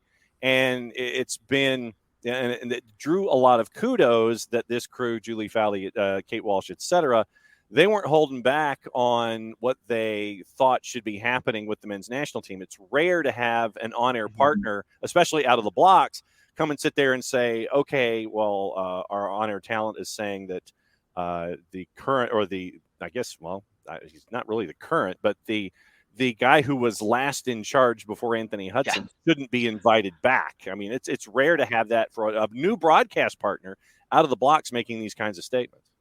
Well, this is what I was hoping to get from DeMarcus Beasley and Shannon Box, to people who are not super experienced broadcasters, because we do tend to get, when you've been entrenched in TV or radio land, you stick to generalities and talking points because it's just easier. Luckily, we do have some players, former players, who are not afraid to say how they feel. By the way, 2 former players who had great success both internationally and for their club career. So, they have, when Shannon Box says something, I'm going to listen. When DeMarcus Beasley says something, I'm going to listen because it comes with some weight. I think they're right. I think that I feel like it's super, it was made to be controversial, but for them to say, I don't think the dude who was spilling, tea outside of the locker room deserves to come back, I don't feel like that's super controversial, even though Greg thought it was off the record. Mm-hmm. Yeah, I mean, and that's the thought that he was operating under the whole time. But yet, Nick, to have a broadcast partner come out of the blocks, even though it might be a little hard to find if you don't have the subscription right now, but you can view it in other ways. And full disclosure, I think we subscribed to HBO Max like a long time ago for some other things. You can catch it on Universo as well. But out of the blocks, you've got a broadcast partner, Luke Weilman, your play-by-play voice from time up in Canada for folks that know that voice. He's now part and parcel to it. But, yeah, you got folks not holding back coming out of the blocks, perhaps unlike other places. Yeah, well, look, I love HBO Max. I'm sorry. I know that there are a lot of people who don't like it. They don't like the interface. And they've kind of made some tweaks to the interface I'm not a big fan of. But the content that HBO Max has is absolutely, especially if you're a movie nerd like I am, they have just their international collection is, I mean, I'll take the Pepsi challenge on that for anybody who wants to step up. I mean, it is really, really good. Mm-hmm. But I think this is something that Warner's trying to figure out what to do with their portfolio of content providers that they have seemed to have grabbed a hold of here. And they're trying to figure out it very quickly how to parse through the movie making end of it. The animation, yes, they have gotten rid of a lot of the fantastic animation that they had. And they're trying to do what Disney did with the purchase of Fox and a lot of the other entities that Bob Iger helped acquire with the Disney brand. And Disney was able to make heads and tails of it very quickly. Warner seems to have a little bit more of a challenge in working it out. But from a sports perspective, I know some of the people at Bleacher Report. I know some of the people with I think it's still referred to as Turner Sports. They are all top tier people. From a production standpoint, I have no doubt they're going to get that stuff sorted and they're going to put out a very good product. And one thing that they will have is from a hosting perspective is they will have freedom to speak their minds. That's something that the Turner Sports people learned early on with inside the NBA when they let Charles be Charles and go nuts and Shaq be Shaq and Kenny be Kenny. And they had one straight man ringleader in there who could kind of help corral the show. Yeah. They had liquid gold on their hands. And so they keep trying to replicate that formula. I think that's going to be the best thing that could, that could be presented for this national team, especially in the arena that they're currently playing in, which is where it's more of Days of Our Lives and not necessarily a sporting entity. So, I'm completely okay with it. I strongly have issues. I must say strong because I have to be careful with my words here. I strongly have issues with yet another subscription service that somebody's going to have to dial into. I'm sorry, it's becoming a bit absurd, but HBO Max, something I already subscribe to. Now I can go from the Harley Quinn show now watching U.S. Men's National Team, and then immediately after that switch to my Orson Welles content. It is, it's. I'm telling you, look, it is. I'm okay with it, and yeah, Ernie Johnson is. I love Ernie Johnson. Coco chimed in and said, and Ernie Johnson does a Herculean effort on inside the NBA. So very brief story time with Nick. I found out that I was getting laid off from Turner, and it was the end of my dream job. And I was, I mean, just cratered is not even the word. I was absolutely in a full clinical depression, and I was walking down through some of the sub passageways there, and I pass Ernie Johnson, and immediately Ernie stops me. Never met the man in my life, never had one conversation with him. I've been in the same room, that's about it. And he stopped and just started asking me how I was doing, checking in on me. It's something that he didn't even remotely have to do. One of the kindest, most gentle human beings I think I've ever met in my life. And he's somebody I'd run through a brick wall for. And that's off one interaction. So, so in my opinion, I'm perfectly okay with how Turner Sports and Bleacher Report should theoretically handle this, but I think it's a good thing overall. The U.S. Men's National Team needs to be on a platform where they're going to allow some real conversation to take place. I love ESPN, but ESPN has a tendency to kind of do more Kool-Aid than conversation. So to me, that is or cut a promo instead of conversation. Mm-hmm. Correct. Also, like other partners, the other former partner that now believes in events instead of doing games live. Right. Yeah. And Uncle No Pockets, I was like 1 year after that, my man. So Uncle No Pockets said he was laid off by Turner as well. Adult Swim in 2010. That whole period, 2010 to like 2012 was just. I mean, that was some rough seas for us Turner folk. But they took us up to was it Reynolds Plantation? Is that what it is? Reynolds Plantation? And that's where they broke the news to all of us that at Reynolds Plantation, as we were being served fine food because of cost cutbacks. Here, enjoy this resort, enjoy the fine food, and by the way, you're gone. Fattening us up for the kill. Exactly. Bart, before we get into other topics that I have on my legal pad for the morning, what else is on your mind? No, I want to echo a little bit what Nick said about just it's another streaming service. And that's where I don't think streaming is bad, because I think that's obviously the way forward. It also, as we have talked about, allows you to provide more content to viewers as opposed to what we were getting with especially ESPN. We're not worried also about NASCAR race day somehow, overlapping with the U.S. Women's National Team match, because Fox just doesn't feel the need to give you an actual pregame show. So that part is good. The fact that it's another streaming service is not. I do think that U.S. Soccer fancies itself a little bit, because you look at the content it has to offer, it's not as robust as a full league season. I would have preferred them to go with a partner that already does soccer streaming, but I also know that the goal is to segment this as much as possible, because now that means you're getting more people to buy that subscription. For example, had they gone with NBC and Peacock, which I would have loved because I think they do the best soccer coverage in this country, you're not getting more people to subscribe to Peacock because of that. Most, they're already subscribers based on EPL, in theory, right? You're not the marginal gains are not that big. So I get why they chose HBO Max. I think the Turner side of things, TNT and TBS will be great. We'll get the first taste of that on Saturday. I also think we have to understand, as much as we love soccer and we think that because we watch it a lot, everyone else watches it a lot. The reality is casual fans aren't even tuning in for a 10 p.m. kick against Serbia on a Wednesday in January. Just not happening. One of the other things, since you mentioned Apple, Bart, have you picked up, actually, we can't pick up season pass for another 6 days, right? Another seems to be correct. Yes. Okay. Yesterday, World Soccer Talk, Christopher Harris came out with news about broadcast crews.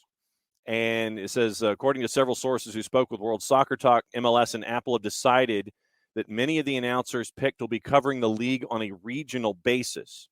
And Harris gives the hypothetical of Jake Ziven, who was the play-by-play voice on the visual side for the Portland Timbers. So Jake could be one of those voices that is doing a lot of Cascadia stuff. He'll be doing Pacific Northwest stuff. So, and the obvious thing here, Nick, is you're cutting down on travel costs instead of flying guys around the country like you see with other networks who are dealing with the oblong version of football. But I think that this it's an interesting wrinkle to the idea of what we're seeing from Apple and Major League Soccer is that you're going to be getting regional guys who are going to be doing games, at least starting out with this 10-year contract. I think it makes a lot of sense. One of the biggest issues that you have from any content provider in the early days is I think they all try to go too big with limited resources and hope that it just pans out. But a more sustainable model is having regionally based teams that can you're not spending a ton of money on travel. Then they know the storylines from a local perspective. They're not having to do an insane amount of prep for a game in Houston on on one day and then Vancouver the next, right? So that doesn't make any damn sense. So to keep things regional, you are able to do more storytelling because you're more enmeshed within the ecosystem there, and I think that makes a ton of sense. I want to see what some of the other content that they surround game coverage with. I really hope that they provide, again, the stories. Give me the stories, because that's the stuff that will hook the, just like what was it? Drive to Survive, the F1 coverage on that got people who weren't even into racing now, because you're meeting these characters, you're being given these stories, and I think that's the one thing that's missing with American soccer is the story aspect. So they do a good job of, I think it's infinitely better than what it used to be. Somebody who was like a day one MLS follower, but it's always been missing that story element. It's been like, here's a name, here's a name, here's a name, here's a name. Okay, great, watch. Well, that's not enough anymore, because there's storylines now that in Europe that make a lot of sense to your big time soccer fans. Wrexham is one that received a lot of heat because somebody said, hey, look, if people in America did storytelling like this, you might have a much more significant buy-in. Who the hell knew who Sunderland was if you were new to the English market until the Sunderland series came out on Netflix? I mean, it's storyline after storyline that gets people to buy in. Half of professional wrestling isn't people doing insane acrobatics off the top rope. It's these crazy storylines that get brought into it. So I want to see what they do from a storytelling perspective. Make your investment there. Force these teams to identify characters. Force these teams to engage with the storytelling aspect, and they're going to do it. Some may do it really well in the beginning. Some may do it very poorly, but those who are doing it poorly over time will naturally learn to become better storytellers. And you're looking at the regionalization, Ricky. We don't know if and Adrian Healy has announced that. I don't know how this impacts his gig with Austin, but Adrian Healy's announced he's a part. Glenn Davis announced he's not. But we don't know, Ricky, about a guy like Mo Adu, because Mo doesn't live here. Does Mo want to do things closer to his hometown, or because he knows Atlanta, do they fly him from one end of the planet to the other? That's the other part. No word on yet, Coco, who's going to be paired with TT, and we'll see. Coco's like not sure who's a big enough name to pair with him in their current roster. I mean, Bart, that's an interesting thing because you've got to get that number one pair right when it comes to your new contract. I mean, personally, I think if Adrian Healy is really a part of the Apple MLS package, I think that would make a lot of sense. He has experience calling big games. He has a lot of experience with MLS. He gets a little too over dramatic for me sometimes, but hey, that's maybe what you want. Look at how Fox has turned their college football coverage into that. So maybe that's the secret. I don't watch Fox's college football coverage. Maybe that's why. Well, some of us are Big 12 fans, and we're forced to. So, But I think to a great extent, you're right that Nick is completely right in the fact that you need to get regional stories told. The onus will be on the clubs to tell their own story, which, hey, you're going to actually have to do your job. But having one or two national name crews will probably benefit because, as we've seen, Apple TV Plus, the subscription service that Ted Lasso is on, will be showing games as well throughout the week. So having some whoever that headline crew is on your key game of the week will probably be very good. I think this also allows you, if you're MLS, to forecast a little bit ahead like college football does and say, oh yeah, these are the games that matter this week. Let's send our crews there. I'm not sold that they're going to have your assignments laid out for the whole 30-week season. That doesn't make a whole lot of sense from this standpoint. I think we'll see some rotation there because we'll have a regional crew here in Atlanta, but if Atlanta is a top 2 Eastern Conference team and we welcome Philly to town, I don't think we're getting the regional crew. We're most likely getting that national crew, and that allows you a little bit of time to flip like that. And obviously, it's not going to be like on a whim, but it allows you to give the games the attention they need, because that was kind of the issue with Fox and ESPN selecting these games well in advance, as you think these are going to be good, or they pick it because of a market. Oh, Atlanta and LA. It's like, well, Atlanta United is not a good team, and LA Galaxy haven't been good for a decade. So, like, is that really are you really getting that great of a soccer game to put in front of people's eyes, or are you just getting too large fan bases? So it allows you to kind of build some games as a bigger game than others on a week-to-week basis, rather than relying on forecasting a schedule for the whole season. Fatal four-way now on a Wall Pass Wednesday as Jared Smith is in. Bart, when do you turn into a pumpkin? I guess is my you got 5 minutes. Okay. So. All right. So then let me have the four of you comment on this before we keep rolling forward here. There was a study, and we all know how studies can go. Once again, Kyle Fansler. There was a study that was performed. 20-first group is what they refer to as a sports intelligence agency that works to compare leagues across continents. And the comparison is 538's Global Soccer Rankings. 21st group wanted to analyze the impact Cristiano Ronaldo's arrival would have on Al Nassr in the Saudi Pro League. Their chief intelligence officer said this about the Saudi League and Major League Soccer. Their big gun, their chief intelligence officer, ranked the Saudi Pro League on the same level as Major League Soccer when he was talking to Dan Sheldon of The Athletic. They rate MLS as the 29th best league in the world, quote.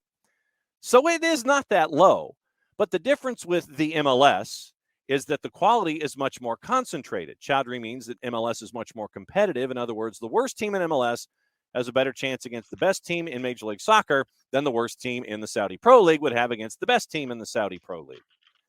One of the biggest factors in 21st Group's rankings is the role of domestic players. Chowdhury even added, quote, the quality of your league fundamentally is dictated by the quality of your local talent. Therefore, from the article, when looking at the group league's overall rankings, incoming world-class talent such as Ronaldo do not do much for a league's overall ranking. So apparently, a think tank says that Major League Soccer is on par with the Saudi Pro League at number 29 on the charts. Bart, number 29 on the charts from our friends at the 21st Group.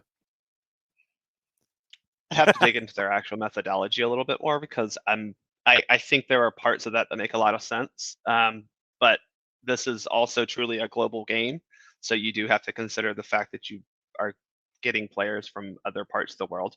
But I think the one thing that they say is absolutely right, and I think we have all been saying that about MLS for forever, is unlike some of the pretty much every other league in the world, MLS has a true the bell curve is not very tall. Let's put it that way, right? Like it is a very even distribution of talent throughout the league, and that's the point of the roster mechanisms that we have. As much as we hate them, the goal is to create competition and to create competitive balance. Obviously, name another team in the Saudi Pro League. That's a good question. Al Hilal. Let's go ahead and say Al Hilal. Sure. Okay, great. Since they were the other team that was blended with Al Nassr to take on PSG. Right. So, I think that Al Nassr makes that league very good, just as Ajax makes the Dutch league very good, right? Or probably a better example is, PSG makes the French league very good. The Saudi Pro League rated as the 58th highest quality league in the world, according to the strength of its average team, which places it below the Scottish Premiership, Jared, at 49, but above Serie C at 68. Their worst teams are ranked around the 3,000th in the world, which is around the same level as mid-table National League clubs, FC Halifax Town, and one of our favorites, Boreham Wood. I just like saying Boreham Wood. See, that's a Wall Pass Wednesday. Boreham Wood. So that's what you're looking at. On par with League One teams or good League Two sides. So that's what you're staring at. Yeah, Nick. Cocaine's a hell of a drug. Thank you, Charlie. Thank you, Charlie Murphy. And here's another great quote from our buddy Omar Chowdhury. Within any given league and country, it's relatively easy to work out who the good and bad teams are. You have results on the pitch. You see how teams do when they get promoted and relegated and how they do in domestic cups. You can account for the strength of the lineups and that type of thing. It gets tricky when you go cross-continent because the teams don't play each other that much. Although we do have Club World Cup, which gives an indication of relative quality of South America, Asia, and so on. So the World Super League model from our friends at the 21st Group ranks over 4,000 teams globally and uses results from domestic, continental, and intercontinental matches to assess the relative standard of teams and leagues. Nick, number 29. Yeah. No, I push back against that. And I think that Airborne DJ in the global football rankings at 15 is more accurate. I would say top 12, but that's just me. Yeah, you're definitely north of 20. You're definitely north of 20. I'm under no illusions that MLS is keeping up with a league that is spending $644 million in transfers. I'm not that stupid, thanks. But the health of 4 or 5 teams in a league does not mean that your entire league is healthy. You can have 5 teams that are very healthy economically, and your bottom 3, 4, 5, 6, 8 teams could be on the verge of bankruptcy. That's not a healthy league. And that's not an even distribution of talent either. So I'm with Bart. I think he nailed it. That I would like to see how they what their calculus is there. But I'll say that. And Coco asked, Italy has what, 3 healthy teams? If maybe Milan is healthy economically right now. Atalanta's healthy. Sassuolo may be healthy. Right. And after that, your brother, that margin is mighty thin. Yeah. But yeah, so having two teams that are really good, like Turkey, for example, Airborne DJ points out, but having 2 teams in Turkey, maybe 3 teams in Italy, 1 team in France, No, I'm sorry. A collection of talent to a singular point does not mean your league is competitive. That's absolutely buffoonish. And I would love to see how what their metrics are like on that. Yep. And so, Bart, since you turned into a pumpkin, time for you to cut your promo. What's going on at SoccerForUS POD and everything else that's going on that you're keeping an eye on? Bart, cut your promo. What's going on? Sorry. You're muted, brother. Sorry about that. Yeah. I'm taking. You're trying to multitask. I understand what's going on this side of my screen. I know. Go for it. I will be delivering you a podcast episode probably around lunchtime, so be on the lookout for that. But hopefully that'll drop today then. Talking about the U.S. Women's National Team friendlies and then the roster that has been released for these upcoming friendlies. We don't really talk about the friendlies that the men will play because none of it matters. The players are interesting. Yes, players are interesting. So as always, Barnum's Prime 19. SoccerForUS POD, as always. Great to have you on, Bart, on Wall Pass Wednesdays, where the show goes off the rails and Bart's out the door. So Coco is so apparently in this metric that we've stumbled across from our friends at 21st, according to Tom, they've got MLS below Austria and Turkey. I would disagree with that completely, but that's just me. Couple of other things, since Tom is here, we'll go ahead and go for it, Jared. So here's my question: with Serie C's rating, is that before or after they add Juventus, and does that help or hinder their ranking? Oh man! Good morning. Shade. Oh, they can ball. I'll say this: they can. The Italian third division, man, they can ball. That's all I'm saying. That's Juventus isn't ready for that though. This is the same thing of like, hey, Juventus went from being a prize fighter to fighting down in an illegal underground ring buried under a sweatshop, and everyone down there can fight. But Juventus is like, a prize fighter might not be built for that life. And the kind of fight you're getting into. No.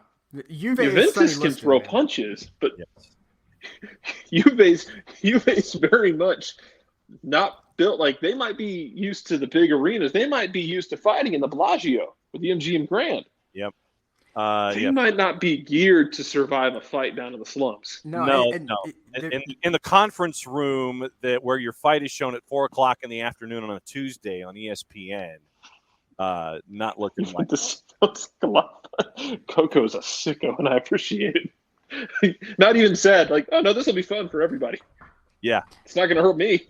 Yes. Yeah, it is. It's like Coco says that Serie C is knives in the boxing gloves type of fighting. Absolutely, it's like what was it, the movie Kickboxer, where they dip the hands in the resin and then the broken glass, like that's Serie C.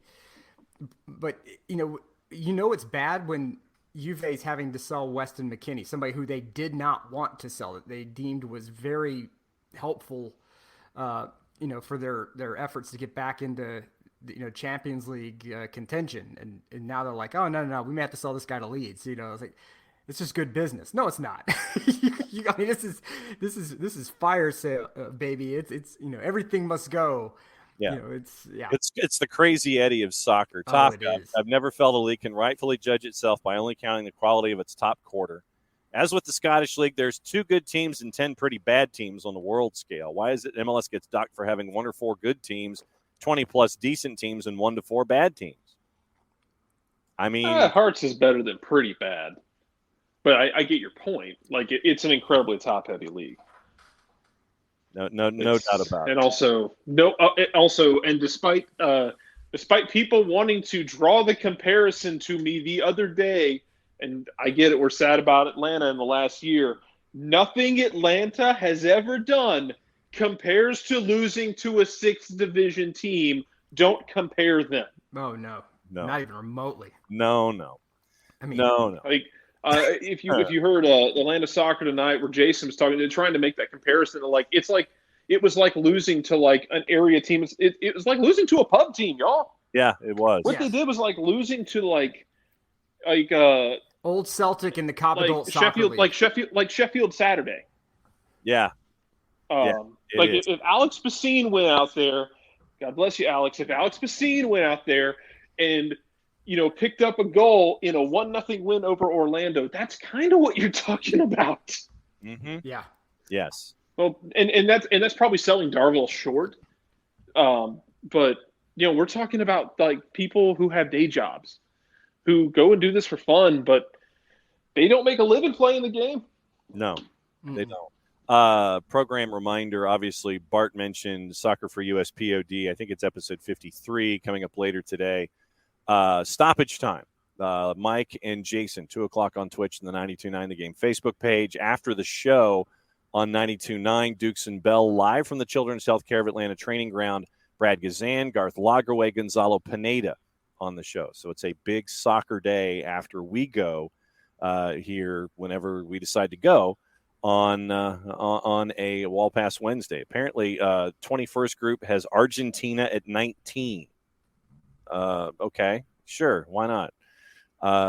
Good on you, 21st group. Once again, I'd love to know what your metrics are. Speaking of Tom, Everton have apparently been put up for sale by Farhad Moshiri, who's looking for offers of more than $500 million for his club. Oh, he'll get it.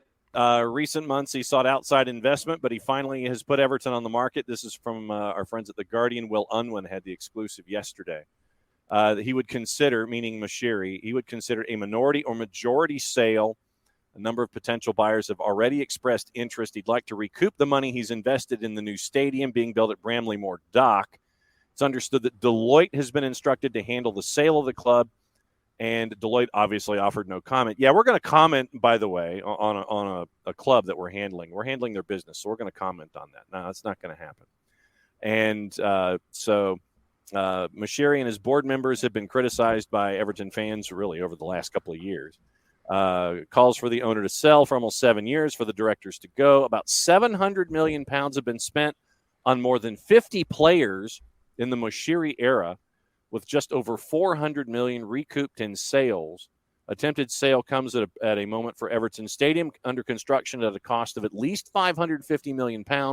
Club's last 3 available sets of accounts show combined losses of just under £375 million and lucrative commercial ties with companies owned by Russian oligarch Alisher Usmanov. Oh, wow. Cut because of Russia's invasion of Ukraine. So Moshiri has funded construction costs, seeking additional investment to complete the project. So that's where Everton currently is. And and Tom, that is the key.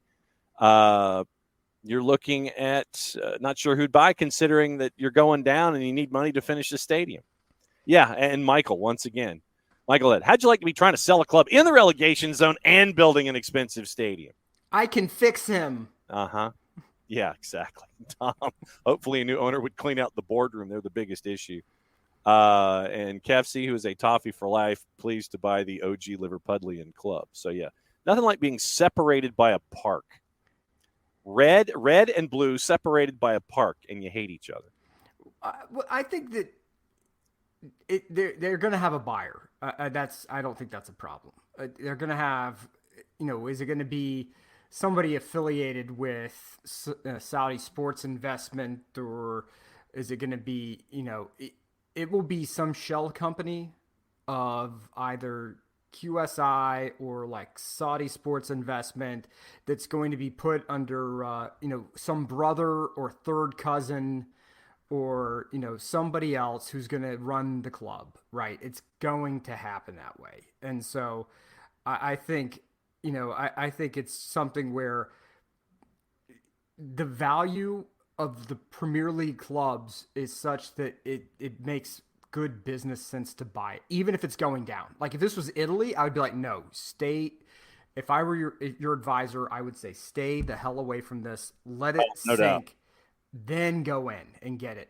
But outside of that, there will be, the outside of QSI or Saudi Sports, I would look at Elliott Fund. The Elliott Fund that was the ones who backstopped Milan's Monopoly money buy a few years back, they recognized the value of these sporting entities when ran correctly.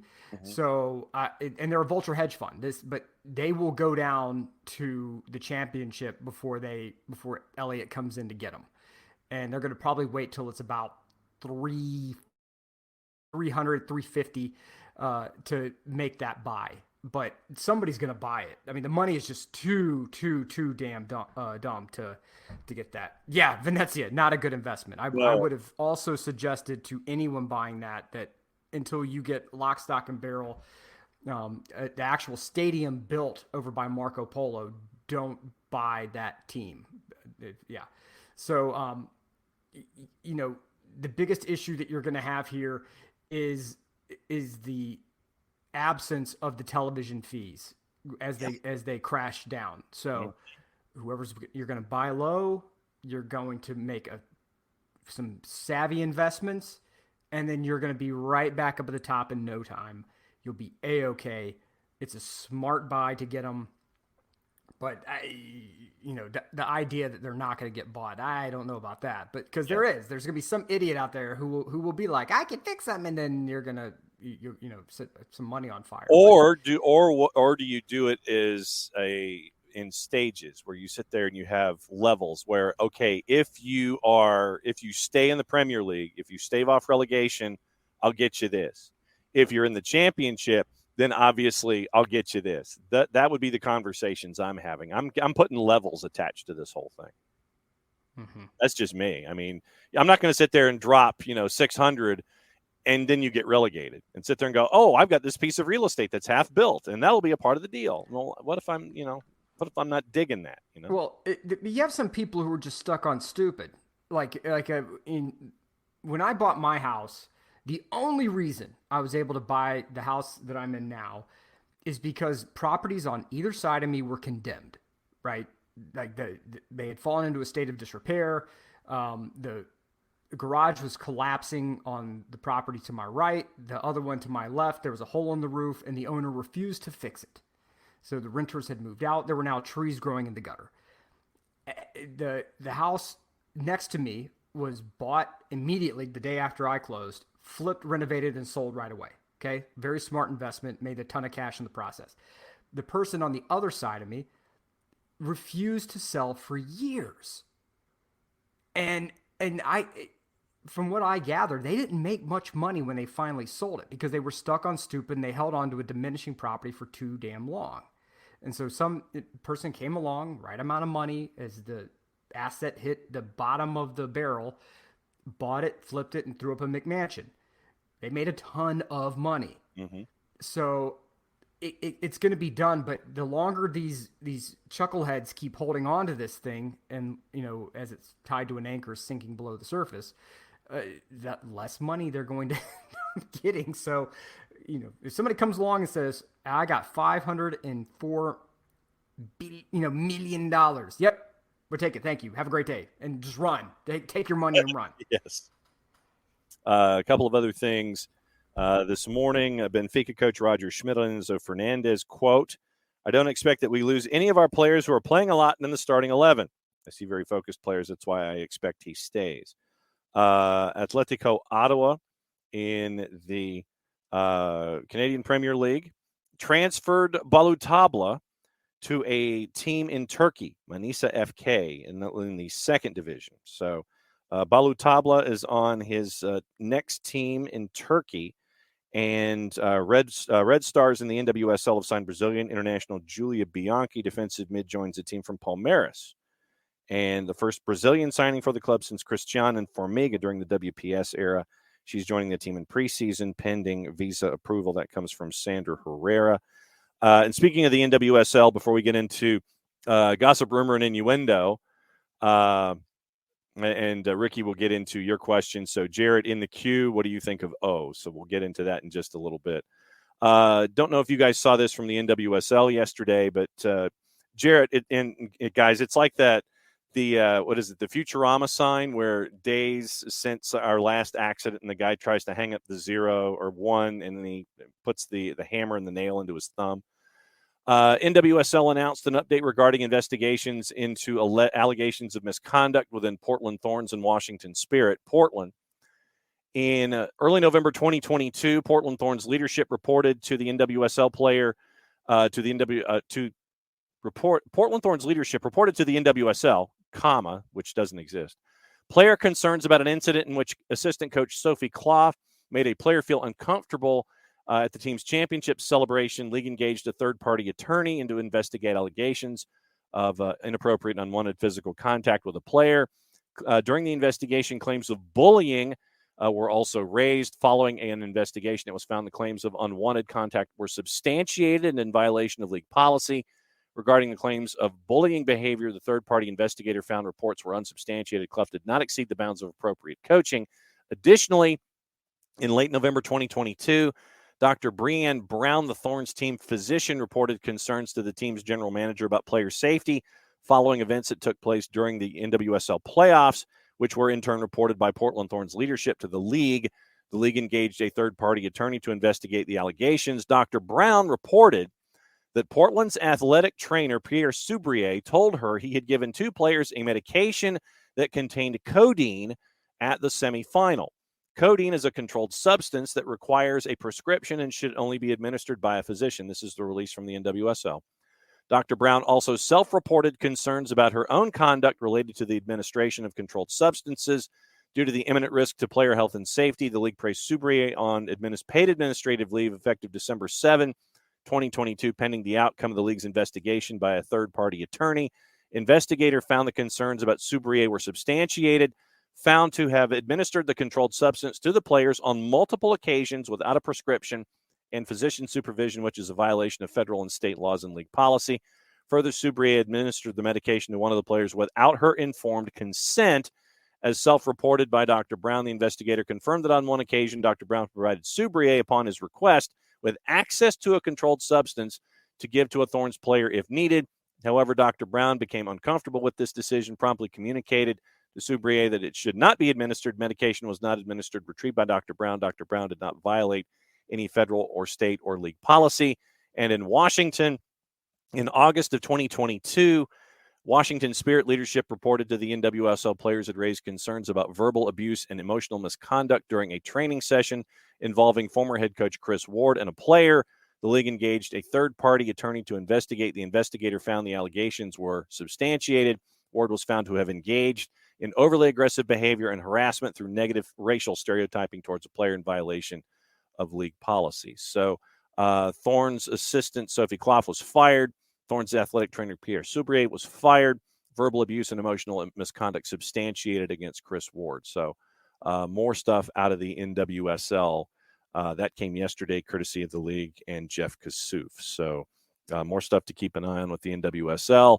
Ricky, it feels like we're getting further away from an Atlanta NWSL team because this league is a mess. Ricky, you hope that with what Commissioner Jessica Berman and the purging of coaches and bringing in owners like Michelle Kang in Washington, you're hoping that they're turning that corner that we're all hoping so. But yeah, all of this stuff, and remember, these are investigations that have taken out over time and months. So that's where we are. That's the latest news out of the NWSL. Guys, gossip, rumor, and innuendo before we go. And it's all about the transfers because it should be. Jarrett, as we get into transfers, what did you think? Ricky wants to know what you think about the replacement for the apparent replacement for Giakoumakis at Celtic. I haven't really researched him, honestly. I've got to do that later. I just don't have time. But they've had such a good record so far with bringing guys in that, kind of inclined to, in Ange we trust. Okay. That's kind of how it's been at Celtic. So you just kind of like, we trust Ange. Figure it out. All right. So gossip, rumor, and innuendo. Arsenal could rival Chelsea for Moises Caicedo. Seagulls have put a £100 million price tag on the Ecuadorian. That's from the Sunday Times. Kylian Mbappe is set to tell PSG to make a fresh move for Bernardo Silva and reunite the pair. That's from the three-letter paper. So take that information at your own peril. Everton will continue talks with Marcelo Bielsa about becoming their new manager, but will also consider appointing their former boss, Sam Allardyce. That's from the Independent. Right. Trying to sign him on a loan deal. That was what was mentioned yesterday with some of the sources about Celtic, with Giakoumakis and Georgopoulos. Johnny Georgopoulos, I believe, also said that. But yeah, that was in one of the sources yesterday about Giakoumakis, that it was a loan deal. Well, we'll keep an eye on that. So Sam Allardyce on the board for Everton. Bielsa's unsure about taking the job. Carlos Corberán is another option, according to the Times as well. Okay, so here, and this is from the 4-letter paper, so keep this in mind. Bielsa has had initial talks with Everton, but has told them their squad is too slow, and that he would want pace options added to the squad the remainder of the January window. So basically, Nick, Marcelo, you got a boss, you got a guy that you want to try to hire a guy. The guy says, nah, your guys are too slow. And then you got a week to fix it if you want me. That's Bielsa to Everton, apparently. You got to listen to him. According to the 3-letter paper. Is there a more prepared manager in the world than that madman? The answer is no. I heard someone say that if you want an analysis of your squad, just ask Bielsa if he wants the job, and he'll tell you everything that's wrong with your team. Yes.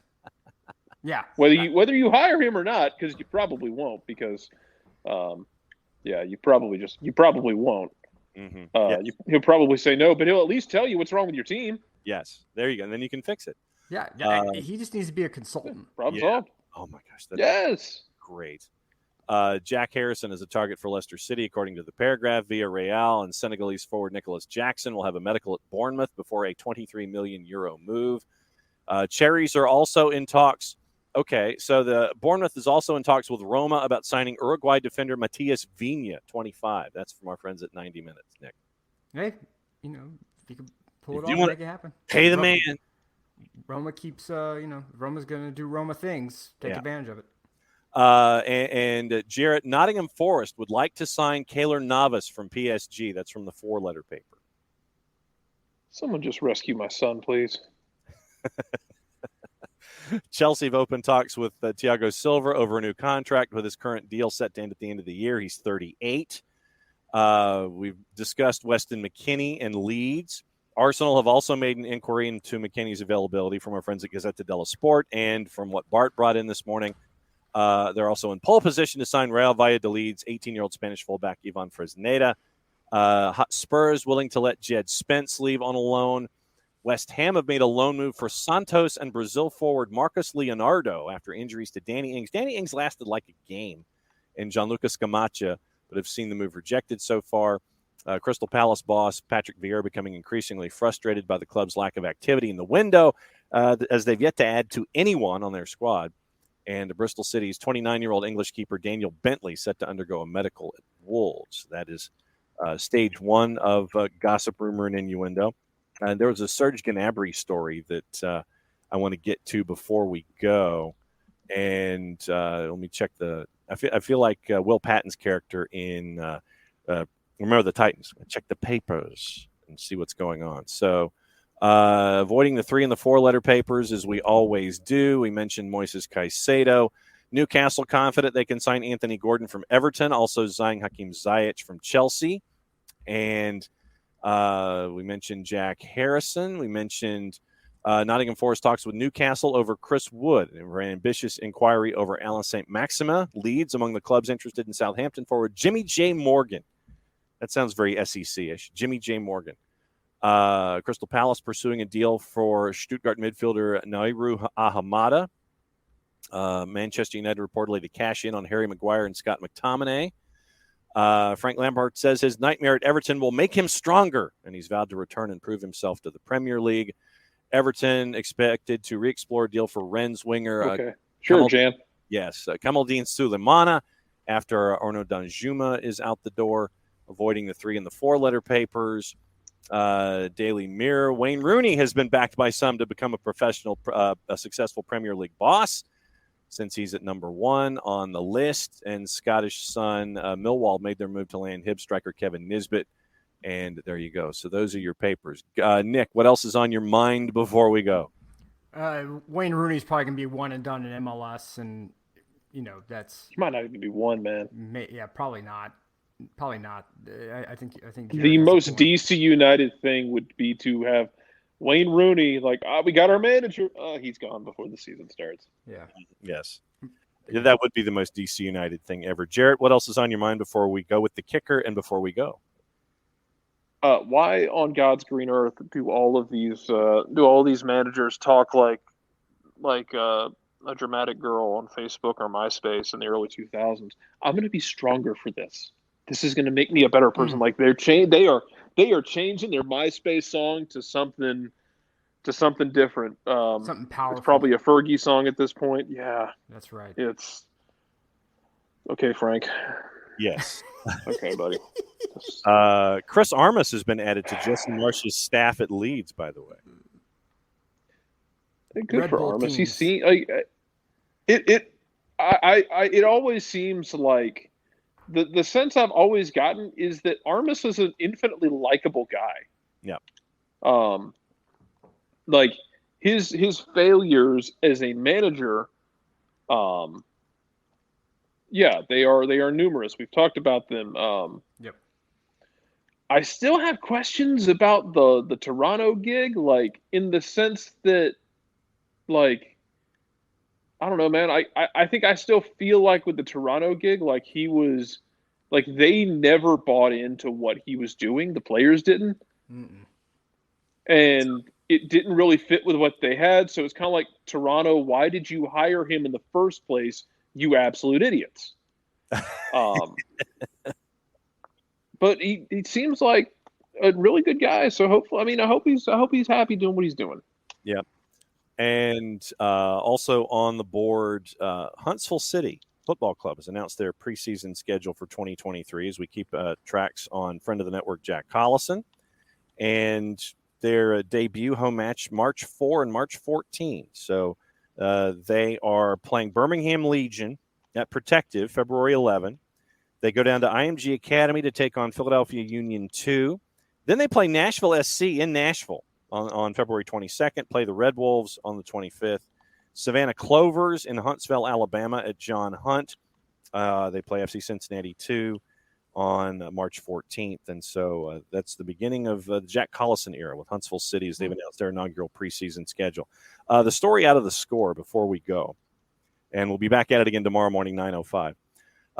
Dateline, Munich, Germany, from Agence France Presse. Bayern Munich sporting director Hasan Salihamidzic criticized forward Serge Gnabry for his amateurish Paris Fashion Week visit, saying the title is at stake. Gnabry jetted to Paris after Bayern's 1-1 away draw with Leipzig on Friday, sharing pictures of the trip on social media. Salihamidzic reacted after Bayern drew at home against Cologne on Tuesday. Gnabry subbed off at half. Nagelsmann said after the match he wanted to bring in a breath of fresh air in quotation marks. Salihamidzic later suggested the Germany forward was not fully focused. Quote, "That's amateurish. That's exactly what Bayern Munich isn't, frolicking somewhere when you have a day off. A day off is to rest so that you can step on the accelerator in the next game. We will talk about that on Wednesday for sure. Of course, there is a need to talk about it." Germany gonna German. Oh man. Yeah. You went to Fashion Week on a day off. I'm sorry. If it's my day off, you're not asking me what I'm doing. I don't. Yeah. And did you go to Paris? Yes. Why? Fashion Week. Because I wanted to. We have a game on Thursday. It's not Thursday yet, and I'm here. I mean, come on, man. Get out of here. That's don't be mad at somebody because they're using their time and money better than you are. That's all I'm saying. It's come on, man. Yeah. Let that man have a day off. Good Lord. All right. So still waiting on updates on Jim Goodwin at Aberdeen. The afternoon meeting apparently with the board is supposed to be at some point in the afternoon. And so right now, I believe it is now 4:15 local time. So have yet to hear anything out of Aberdeen on the future of Jim Goodwin, and still waiting on news. Remember, check your sourcing basically about Celtic, whether it's Scotland, whether it's Greece, whether it's domestic. Right now, Giakoumakis is bouncing in and around, and so various and sundry levels of acceptance when it comes to Giakoumakis and being the acquisition that you're looking for Atlanta United. So we'll make one more buzz through as we all check our sources here and figure out what may or may not be going on. And it's probably more on the may not at the moment, considering that Juranovic and Giakoumakis want to leave. You've signed and it's 2.5. Juranovic is gone. Yeah, Juranovic has already been announced by Union Berlin. That's not even he wants to go. He's already gone. Yeah. That part, that ship has not only sailed, that ship is over the horizon. We can pull that one. We can pull that one off. Yep. Signed from Suwon Blue Wings from the K League, around £2.5 million.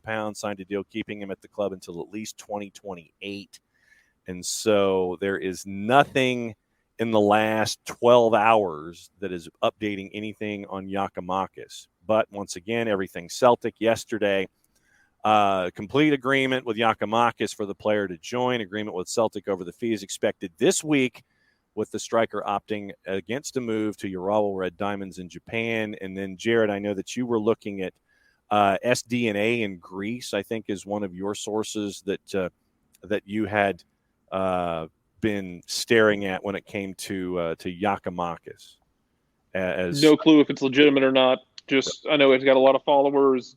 Don't take this as us saying it's legitimate. We don't know. Right. That's just what's being reported. Right. Just so we're clear before I get someone crawling up and, trying to argue with me about, well, you said it's going to be. No, I didn't say anything. We are referring you to places where we are getting information. Yes. SDNA.gr is the news agency when it comes to sports. Exclusive information they had yesterday on Giakoumakis. He's found everything with the American club, saw the proposals from the Eredivisie, and so right now it's up to Celtic, and that's where we are. It is up to Celtic to agree to terms. Giakoumakis wants to come to MLS, and we'll keep an eye on that as well. And we'll be back at it again tomorrow morning, 9:05. Gentlemen, let's go. Nick, send us home. Until next time, everybody, just know that we definitely care about you guys. We want you to be your absolute best because we try to be our best for you, and be kind to each other, decent to each other, man. Just be damn decent to each other. Don't be like Juve, pay your taxes, keep your books straight. Don't try to lie to the tax man. That never, ever works well. And no, you cannot fix them. Okay, this is your conversation piece. You cannot fix them. Just let it go. Just let it go. Don't call your ex. Until next time, everybody. Mucha euro, y'all. Jared, send us home for a second time. Mucha plata, yeah. What he said. We'll be back at it 9:05 tomorrow morning because we believe in Turner time here at SDH.